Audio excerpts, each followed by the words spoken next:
Namaste friends, good morning. Welcome back to 9th session of Diamond Class. ನಿಮ್ಮ ಒಂದು ದಿನ ಇವತ್ತು ಅದ್ಭುತವಾದ ದಿನ ಆಗೋದಿದೆ. ವಿಶೇಷವಾದ ದಿನ ಇವತ್ತು. ಲಾಸ್ಟ್ ಕ್ಲಾಸಲ್ಲಿ ಹೇಳ್ತಾ ಇದ್ದೆ, ನನ್ನ ಶಕ್ತಿಯ ಪರಿಚಯ ನಾನು ಮಾಡೋದಕ್ಕೆ ನನ್ನ ಭಗವಂತನಿಂದನೇ ಆಶೀರ್ವಚನ ಆದ್ರೆ ಹೇಗಿರುತ್ತೆ ಅಂತ ಒಂದು ದಿನ ಇವತ್ತು. ನಿಮ್ಮ ಒಂದು ಮರುಹುಟ್ಟು ಸಿಗ್ತಕ್ಕಂಥ ಒಂದು ದಿನ ಆಗಿದೆ. ಎಲ್ಲರೂ ಸಹ ನೇರವಾಗಿ ಕೂತ್ಕೊಳ್ಳಿ. ನಿಮ್ಮ ಒಂದು ಜೀವನದ ಒಂದು ಅತ್ಯದ್ಭುತ ಕ್ಷಣ ನಿಮ್ಮ ದೇವರ ಜೊತೆ ಸ್ಪೆಂಡ್ ಮಾಡ್ತಾ ಇದ್ರೆ ಹೇಗಿರುತ್ತೆ ಆ ರೀತಿ ಕೂತ್ಕೊಳ್ಳಿ. ನಿಮ್ಮ ದೇವರು ನಿಮ್ಮ ಹತ್ರ ಮಾತಾಡ್ತಿದ್ದಾರೆ. ಇವತ್ತು ವಿವೇಕಾನಂದ ಅವರ ವಾಣಿನ ನಾವು ಇವತ್ತು ಕೇಳ್ತಾ ಇದ್ದೀವಿ. ವಿವೇಕಾನಂದ ನಮ್ಮೆಲ್ಲರಿಗೋಸ್ಕರ ಅವರು ಏನೆಲ್ಲ ಒಂದು ಬೋಧನೆ ಮಾಡಿದ್ರು, ನಮ್ಮೊಳಗಡೆ ಇರ್ತಕ್ಕಂಥ ಶಕ್ತಿನ ಜಾಗೃತಿ ಮಾಡೋದಕ್ಕೆ ಏನೆಲ್ಲ ಮಾಡಿದ್ರು, ಅದು ಇವತ್ತು ನಿಮ್ಗೆಲ್ಲ ಸಿಗ್ತಾ ಇದೆ ಫ್ರೆಂಡ್ಸ್. ಎಲ್ಲ ಒಂದೊಂದು ಅಂಶನೂ ಸಹಿತ ನಿರ್ಭಯಾನಂದ ಸ್ವಾಮೀಜಿ ಏನ್ ಹೇಳ್ತಾರೆ ಅದನ್ನ ಆಲಿಸಿ ಅದನ್ನ ನನ್ನ ಜೀವನಕ್ಕೆ ಅಳವಡಿಸ್ಕೊಳ್ಳೋಣ. ಈ ಒಂದು ಅವರ ಒಂದು ಕಾರ್ಯಕ್ರಮ 6 ಗಂಟೆ 15-16 ತನಕ ನಡೆಯುತ್ತೆ. ಅಲ್ಲಿ ತನಕ ನೀವು ನಿಮ್ಮ ಯಾವುದೇ ಡಿಸ್ಟರ್ಬೆನ್ಸ್ ಇಲ್ದಲೆ ಸಂಪೂರ್ಣವಾಗಿ ಕೇಳಿ ಆಲಿಸಿ. I wish you all the best. Have a extraordinary life. ನಿಮ್ಮ ಶಕ್ತಿ ಜಾಗೃತ ಆಗಲಿ ಅಂತ ನಾನು ಬಯಸ್ತಾ ಇದ್ದೀನಿ. All the best friends. ನಿಮ್ಮ ಒಂದು ಪ್ರತಿ ಕ್ಷಣ ನನ್ನ ದೇವರ ಜೊತೆ ಅಷ್ಟು ಮಾತ್ರ ನಿಮ್ದಿರ್ಲಿ. Thank you.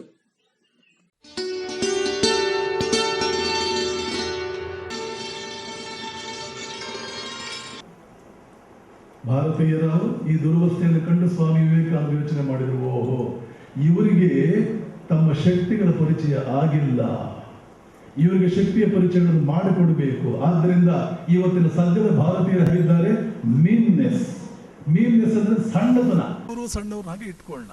ಲೇಸಿನೆಸ್, ಸೋಮಾರಿತನ, ಹಿಪೋಕ್ರಸಿ, ಒಳಗೊಂದು ಹೊರಗೊಂದು, ಒಳಗಾಸೆ ಇಟ್ಕೊಳ್ಳೋದು, ಹೊರಗಡೆ ಏನೂ ಆಸೆಗಳಿಲ್ಲದವರಂತೆ ಇರೋದು.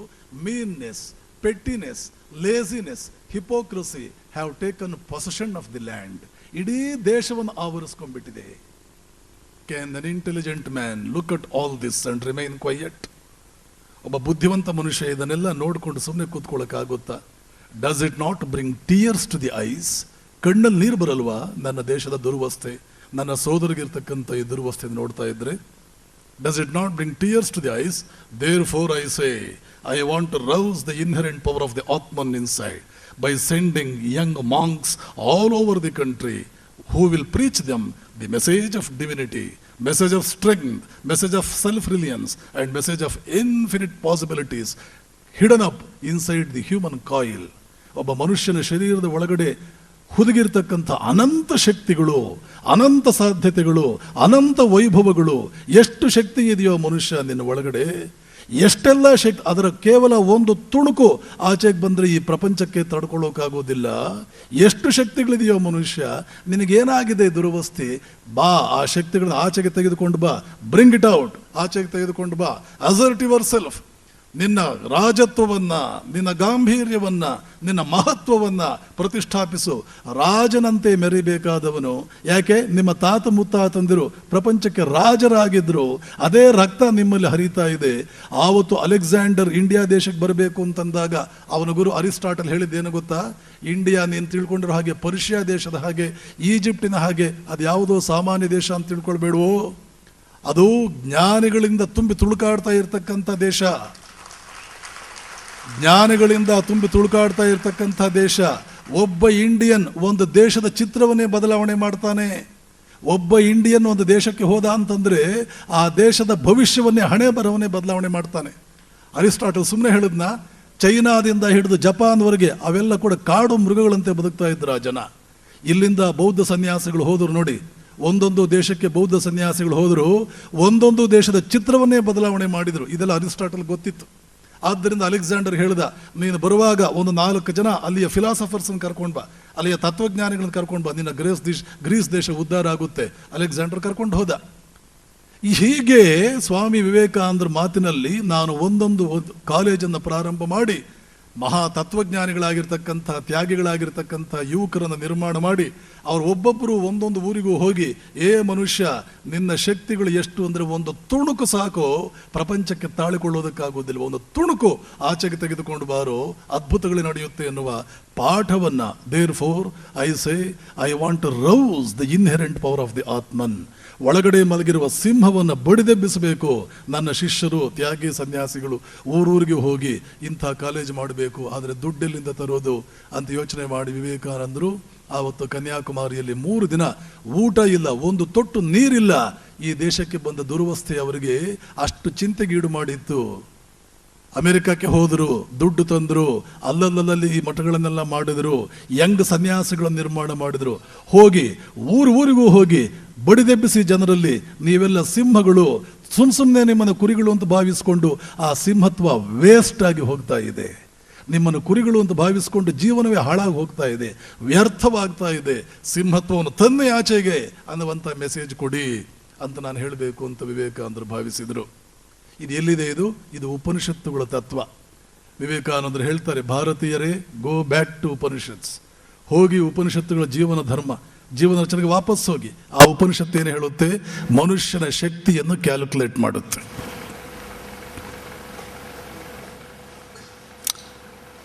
ಇದೆಲ್ಲ ಥಿಯರಿ ಅಂತ ಅನ್ಕೋಬಹುದು. ನಿಮ್ಮಲ್ಲಿ ಕೆಲವು ಕುಳಿತಿರೋರು ಥಿಯರಿ ಅಂತ ಅನ್ಕೋಬಹುದು. ಥಿಯರಿ ಅಲ್ಲ. ಗದಗಿನ ರಾಮಕೃಷ್ಣ ಆಶ್ರಮಕ್ಕೆ ಒಬ್ಬ ಹುಡುಗ ಬರ್ತಾ ಇದ್ದ. ಕನ್ನಡ ಮೀಡಿಯಂನಲ್ಲಿ 1ನೇ ಕ್ಲಾಸ್ನಿಂದ BA ವರೆಗೆ ಕನ್ನಡ ಮೀಡಿಯಂನಲ್ಲಿ ಓದ್ದವನು. 3 ಸಲ ಸ್ಕೂಲ್ ಡ್ರಾಪ್ಔಟ್ ಆದವನು. 3 ಸಲ ಸ್ಕೂಲ್ ಡ್ರಾಪ್ಔಟ್ ಆದ. 1 ಸಲ ಅಲ್ಲ, 2. ಯಾಕೆ ಸ್ಕೂಲ್ ಡ್ರಾಪ್ಔಟ್ ಆದ? ಕಿತ್ತು ತಿನ್ನೋ ಬಡತನ. ಅವರಪ್ಪ ಎಲ್ಲೋ ಪ್ಯೂನು, ಒಂಚೂರು ಗಳಿಸ್ತಾನೆ.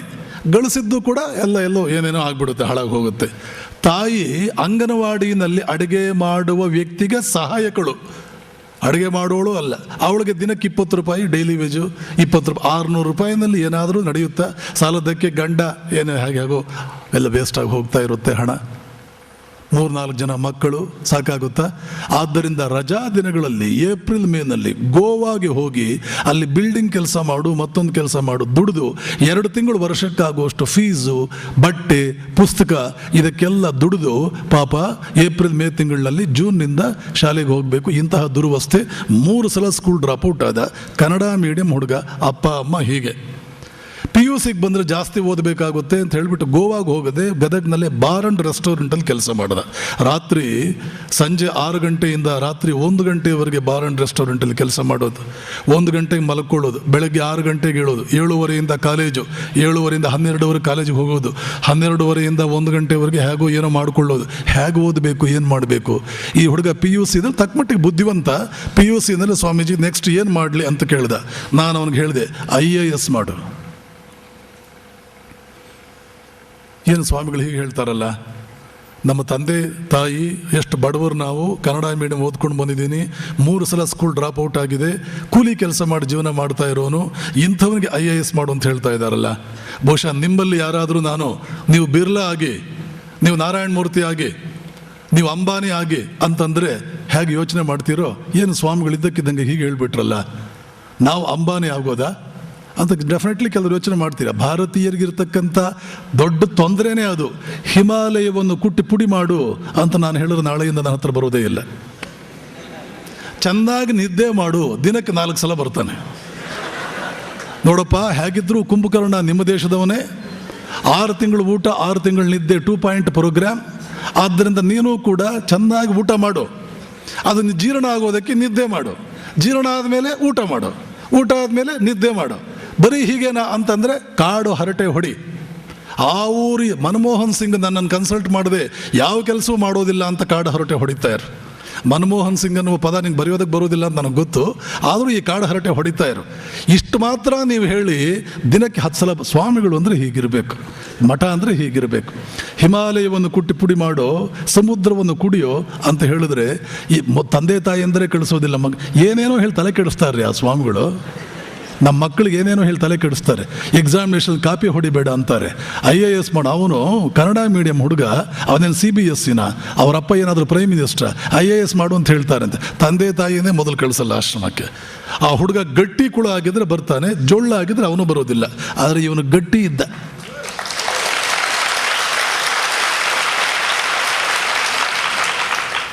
IAS ಮಾಡು ಅಂದೆ. ಅವನಿಗೆ ಒಂದು ಪುಸ್ತಕ ನೋಡು, ವಿವೇಕಾನಂದರು ಏನು ಹೇಳಿದ್ದಾರೆ ಗೊತ್ತೇನೋ, ನೆನಪಿಟ್ಕೊಳ್ಳಿ. ವಿವೇಕಾನಂದರ 10 ವಾಕ್ಯಗಳನ್ನು ಕೊಡ್ತೀನಿ ನಿಮಗೆ. ಆ 10 ವಾಕ್ಯಗಳನ್ನು ನೀವು ನಿಮ್ಮ ಮಕ್ಕಳಿಗೆ ಬೈಹಾರ್ಟ್ ಮಾಡಿಸಿ ಅದರಂತೆ ಜೀವನ ಮಾಡಿ ಅಂತ ಹೇಳಿ, ಅವನೊಬ್ಬ ಬಿರ್ಲಾ ಆಗ್ತಾನೆ. ವಿವೇಕಾನಂದರ ಪುಸ್ತಕ ಓದದೆ CBSE ಮತ್ತೊಂದು ಮಗದೊಂದು ಎಲ್ಲ ಮಾಡಿ, ಟ್ಯೂಷನ್ನು ಇನ್ನೇನೋ ಒಂದು ಎಲ್ಲ ಮಾಡ್ಕೊಳ್ಳಿ, ಎಲ್ಲ ಮಾಡಿ ಕಳಿಸಿ, ಅವ ಹೆಚ್ಚಂದ್ರೆ ಒಬ್ಬ ಇಂಜಿನಿಯರ್ ಆಗ್ತಾನೆ, ಈ ಬಿರ್ಲಾನ ಕೆಳಗಡೆ ಕೆಲಸಕ್ಕೆ ಬರ್ತಾನೆ. ವಿವೇಕಾನಂದರ 10 ವಾಕ್ಯ ಓದಿಸಿ ಅವನು ಬಿರ್ಲಾ ಆಗ್ತಾನೆ. ಎಕ್ಸಾಮಿನೇಷನ್ನಲ್ಲಿ ಕಾಪಿ ಹೊಡೆಯೋದಕ್ಕೆ ಹೋಗಿ ಸಿಕ್ಕಾಕೊಂಡು ಇನ್ನು ಮುಂದೆ ಓದೋದಕ್ಕೆ ಸಾಧ್ಯ ಇಲ್ಲ ಅನ್ನುವಂಥ ಸ್ಥಿತಿಯಲ್ಲಿದ್ದಂಥ ಆಶ್ರಮದ ಒಬ್ಬ ಹುಡುಗ, ಕನ್ನಡವೂ ಬರೆಯೋದಿಲ್ಲ, ಕಾಪಿ ಮಾಡೋದಕ್ಕೆ ಹೋದ. ನನಗೆ ಹೇಳಿದ್ರೆ ನಾನು ಬೈತೀನಿ ಅಂತ ಸುಮ್ಮನೆ ಇದ್ದ.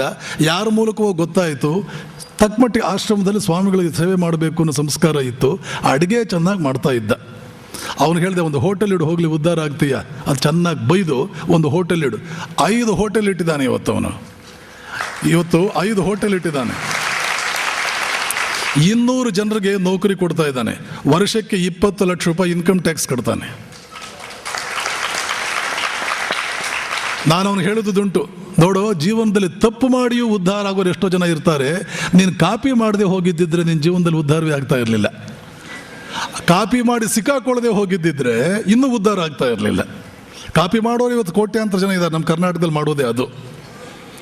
ದಕ್ಷಿಣ ಕರ್ನಾಟಕದಲ್ಲಿ ಕಾಫಿ ಕುಡಿತಾರೆ, ಉತ್ತರ ಕರ್ನಾಟಕದಲ್ಲಿ ಕಾಪಿ ಮಾಡ್ತಾರೆ.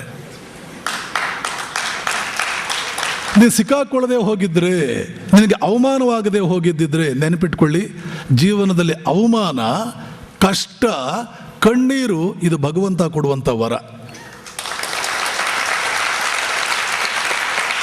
ಯಾರಿಗೆ ಜೀವನದಲ್ಲಿ ಕಷ್ಟ ಬರೋದಿಲ್ಲ, ಕಣ್ಣೀರು ಬರೋದಿಲ್ಲ, ಅವಮಾನವಾಗಿಲ್ಲ, ಆ ಲೈಫ್ ವೇಸ್ಟ್, ಟೋಟಲ್ ವೇಸ್ಟ್. ಕುಂತಿ ಕೃಷ್ಣನಿಗೆ ಒಂದು ವರ ಕೇಳ್ತಾಳೆ. ಅತ್ತೆ, ನಿನಗೇನು ವರ ಬೇಕು ಅಂತಂದ ಕುಂತಿ ಕೇಳ್ತಾಳೆ. ಕೃಷ್ಣ, ಹೆಜ್ಜೆ ಹೆಜ್ಜೆಗೂ ದುಃಖಗಳು, ಕಷ್ಟಗಳು, ಅವಮಾನಗಳು, ಕಣ್ಣೀರುಗಳು, ಇಂಥ ವರ ಕೊಡು, ಇಂಥದ್ದೊಂದು ವರ ಕೊಡು. ಯಾಕೆ ಅವಳು ಆ ರೀತಿ ಕೇಳಿದ್ಲು? ಹಾಗೆ ಮಾಡ್ತಾ ಮಾಡ್ತಾ ಕಣ್ಣೀರು ಬರ್ತಾ, ದುಃಖ ಬರ್ತಾ, ಅವಮಾನವಾಗ್ತಾ, ನಿಟ್ಟುಸಲು ಬರ್ತಾ ಧೀರರಾಗ್ತೇವೆ. ಇಲ್ಲದೆ ಹೋದರೆ ಜನಾನ ಹೆಂಗಸರಾಗ್ಬಿಡ್ತೇವೆ. ಜನಾನ ಹೆಂಗಸರು, ಹಳೆ ಕಾಲದ ಈ ಸುಲ್ತಾನರು, ನವಾಬರು, ಇವರೆಲ್ಲ ರಾಜರಿದ್ದರೆ ಅವರ ಪತ್ನಿಯರು ಜನಾನ ಹೆಂಗಸರು. ಅವರ ಜನಾನ ಬಿಟ್ಟು ಆಚೆಗೆ ಬರೋ ಹಾಗಿರಲಿಲ್ಲ. ಅಲ್ಲೇ ಇರೋದು ಸುಂದರವಾದಂಥ ಗೊಂಬೆಗಳು, ಅದರ ಆಚೆಗೆ ಇನ್ನೇನು ಮಾಡಲಾರರು, ಅಲ್ಲೇ ಇರತಕ್ಕಂಥದ್ದು. ಆ ಥರ ಆಗ್ಬಿಡ್ತೀವಿ. ರಣರಂಗಕ್ಕೆ ಇಳಿದು ಒಬ್ಬ ನೆಪೋಲಿಯನ್ ಆಗುವಂತಹ ಒಂದು ತಾಕತ್ತು ಬರಬೇಕಾ? ಕಣ್ಣೀರು ಬರಬೇಕು, ಅವಮಾನ ಆಗಬೇಕು, ನಿಟ್ಟಿಸಲಾಗಬೇಕು, ಜೀವನದಲ್ಲಿ ಜಿಗುಪ್ಸೆ ಬರಬೇಕು. ಆ ಜಿಗುಪ್ಸೆ ಬಂದಾಗ ಮುಷ್ಟಿ ಹಿಡಿದು ನಾವು ಪ್ರತಿಜ್ಞೆ ಮಾಡ್ತೀವಿ, ಛೇ, ಈ ಮನುಷ್ಯ ಒಂದು ದಿನ ನನ್ನ ಪಾದಕ್ಕೆ ಶರಣಾಗಬೇಕು, ಹಾಗೆ ಮಾಡಲಿಲ್ಲ ಅಂದರೆ ನಾನೊಬ್ಬ ಮನುಷ್ಯ ಅಲ್ಲ. ಆವಾಗ ನಿಮ್ಮ ಜೀವನದ ಉದ್ಧಾರ ಪ್ರಾರಂಭ ಆಗುತ್ತೆ. ಈ ಹುಡುಗನಿಗೆ ಹೇಳಿದೆ, ನೋಡು, IAS ಮಾಡು. ಯಾಕೆ ಗೊತ್ತಾ? ವಿವೇಕಾನಂದರು ಹೇಳ್ತಾರೆ, ಈ ಪ್ರಪಂಚದಲ್ಲಿ ಏನಾದರೂ ಪಾಪ ಅನ್ನುವಂಥದ್ದಿದ್ರೆ ಏನು ಗೊತ್ತಾ? ಪಾಪ ಇದೆಲ್ಲ ಅರ್ಥ ಮಾಡ್ಕೊಳ್ಳಿ. ಯಾವ ರೀತಿಯ ಜ್ಞಾನವೂ ನಮ್ಮ ದೇಶದ ಜನರಿಗೆ ಇವತ್ತಿಲ್ಲ. ಉದ್ಧಾರವಾಗಬೇಕಾದ್ರೆ ಏನು ಜ್ಞಾನ ಬೇಕೋ ಅದರ ಒಂದು ವಾಕ್ಯವೂ ನಮ್ಮ ದೇಶದ ಜನರಿಗೆ ಗೊತ್ತಿಲ್ಲ ಇವತ್ತು. ನಾನು ಆವಾಗ ಒಂದು ಪ್ರಶ್ನೆ ಕೇಳೋದುಂಟು. ಅಮೆರಿಕ ದೇಶದವರು ಲಕ್ಷ್ಮೀ ಪೂಜೆ ಮಾಡ್ತಾರಾ? ಅವ್ರು ಯಾಕೆ ಶ್ರೀಮಂತರಾದರು? ನೀವು ಯಾವ ಲಕ್ಷ್ಮಿನ ಬಿಟ್ರಿ? ಸಂತಾನ ಲಕ್ಷ್ಮಿ, ಗಜಲಕ್ಷ್ಮಿ, ಧನಲಕ್ಷ್ಮಿ, ಲಕ್ಷ್ಮಿ ಕೃಪೆ ಮಾಡಿದ್ಲ? ಜಪಾನ್ ದೇಶದವರು ಸರಸ್ವತಿ ಪೂಜೆ ಮಾಡ್ತಾರಾ? ಅವ್ರ ಬುದ್ಧಿ ಕೊರತೆ ಇದೆಯಾ? ನಾವು ಸರಸ್ವತಿ, ಶಾರದಾ, ಅದರಲ್ಲೂ ಈಗಂತೂ ಎಕ್ಸಾಮಿನೇಷನ್ ಟೈಮು, ಯಾವ ಗಣೇಶನ ದೇವಸ್ಥಾನ ಮುಂದೆ ನೋಡಿದ್ರು ಸ್ಟೂಡೆಂಟ್ಸೇ ಇರ್ತಾರೆ, ಯಾವ ದೇವಸ್ಥಾನದ ಮುಂದೆ ನೋಡಿದ್ರು ಸ್ಟೂಡೆಂಟ್ಸೇ ಇರ್ತಾರೆ. ಆ ದೇವರು ಇನ್ನೂ ಬುದ್ಧಿವಂತ. ಅವನು ಹೇಳ್ತಾನೆ, ನೋಡು, ನಿನ್ನ ಕಾಲೇಜ್ ಪ್ರಾರಂಭ ಆಗಿದ್ದು ಜುಲೈ ತಿಂಗಳಲ್ಲಿ, 5-6 ತಿಂಗಳು ಬಿಟ್ಕೊಂಡು ಇವಾಗ ಬಂದಿಯಾ? ಇಷ್ಟು ದಿವಸ ನನ್ನ ನೆನಪು ನಿನಗಾಗಲೇ ಇಲ್ವಾ? ಏನು ಯೋಚನೆ ಮಾಡಬೇಡ, ನಾನು 5-6 ತಿಂಗಳಾದಮೇಲೆ ಅಕ್ಟೋಬರ್ನಲ್ಲಿ ನಿನಗೆ ಆಶೀರ್ವಾದ ಮಾಡ್ತೇನೆ, ಏನು ಯೋಚನೆ ಮಾಡಬೇಡ. ಅಕ್ಟೋಬರ್ನಲ್ಲಿ ಆಶೀರ್ವಾದ ಮಾಡ್ತಾನೆ. ಅವರೆಲ್ಲ ಉದ್ಧಾರವಾದರು, ನಾವು ಯಾಕೆ ಉದ್ಧಾರವಾಗೋದಕ್ಕೆ ಕಷ್ಟವಾಗ್ತಾ ಇದೆ? ಯಾಕೆ? ಭಗವಂತ ಹೇಳ್ತಾನೆ, ಏ ಮನುಷ್ಯ, ಭಾರತೀಯ, ನಿನ್ನ ತಲೆ ಒಳಗಡೆ ಬುದ್ಧಿ ಎನ್ನುವಂಥ ವಜ್ರದ ಒಂದು ಮೈನ್, ಒಂದು ಗಣಿಯನ್ನು ಇಟ್ಟಿದ್ದೇನೆ ನಾನು.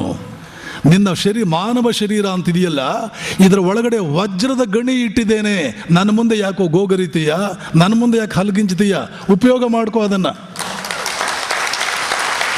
ಯಾವುದನ್ನು ಉಪಯೋಗ ಮಾಡ್ಕೋಬೇಕು? ಮಾನವ ಶರೀರ ಅನ್ನುವಂಥ ವಜ್ರದ ಗಣಿ. ಕೇವಲ ಮ್ಯಾಂಗನೀಸ್ ಗಣಿ ಉಪಯೋಗ ಮಾಡಿಕೊಂಡು ಎಷ್ಟು ದುಡ್ಡು ಹೊಡೆದ್ರು ಅವರು. ಬಳ್ಳಾರಿ ಗಣಿಗಳು ಮ್ಯಾಂಗನೀಸ್ ಗಣಿ, ಅದರಿಂದ ಅಷ್ಟು ಮೇಲೆ ಬಂದರು, ಅಷ್ಟೆಲ್ಲ ಹಣ ಮಾಡಿದರು. ವಜ್ರದ ಗಣಿ ಇದೆಯಲ್ಲೋ ನಿನ್ನ ಶರೀರದ ಒಳಗಡೆ, ಇದನ್ನು ಉಪಯೋಗ, ಮಾನವ ಶರೀರ ಅನ್ನೋದು ವಜ್ರದ ಗಣಿ. ಇದನ್ನು ಉಪಯೋಗ ಮಾಡಿಕೊಳ್ಳದೆ ದೇವರ ಮುಂದೆ ಹಲ್ಗಿಂಜೋದನ್ನು. ತಂದೆ ಮಗನಿಗೆ 100 ಕೋಟಿ ರೂಪಾಯಿ ಕೊಟ್ಟರು ಕೂಡ, ತಂದೆ ನನಗೆ ಸಹಾಯ ಮಾಡುವಂತ ಹಲ್ಗಿಂಜಿದ್ರೆ ಕಪಾಳಕ್ಕೊಂದು ಹೊಡಿತಾನೋ ಇಲ್ವೋ? 100 ಕೋಟಿ ನಿನ್ನ ಬ್ಯಾಂಕ್ನಲ್ಲಿ ಇಟ್ಟಿದ್ದೀನಿ, ಬ್ಯಾಲೆನ್ಸ್ ನಿನ್ನ ಹೆಸರಿನಲ್ಲಿ ಅಯೋಗ್ಯ, ಮತ್ತೆ ಹಲ್ಗೆ ಉಪಯೋಗ ಮಾಡ್ಕೋ, ಹೋಗೋದನ್ನು ಯೂಸ್ ಮಾಡ್ಕೋ ಅಂತಾನೋ ಇಲ್ವೋ? ಹಾಗೆ ದೇವರು ಹೇಳ್ತಾನೆ, ಭಾರತೀಯರೇ, ಅಮೆರಿಕನ್ನರಿಗೆ ನಾನು ಎಷ್ಟು ಬ್ಯಾಂಕ್ ಬ್ಯಾಲೆನ್ಸ್ ಇಟ್ಟಿದ್ದೀನೋ, ನೀವು ನನ್ನ ಮಕ್ಕಳೇ ನಿಮ್ಮ ಬ್ಯಾಂಕ್ನಲ್ಲೂ ಅಷ್ಟು ಬ್ಯಾಲೆನ್ಸ್ ಇಟ್ಟಿದ್ದೀನಿ. ಅವರು ಈ ಬ್ಯಾಂಕ್ ಬ್ಯಾಲೆನ್ಸ್ ಉಪಯೋಗ ಮಾಡಿಕೊಂಡ್ರು, ನೀವು ಮೂರ್ಖರು, ನೀವು ಉಪಯೋಗ ಮಾಡ್ಕೊಳ್ತಾ ಇಲ್ಲ.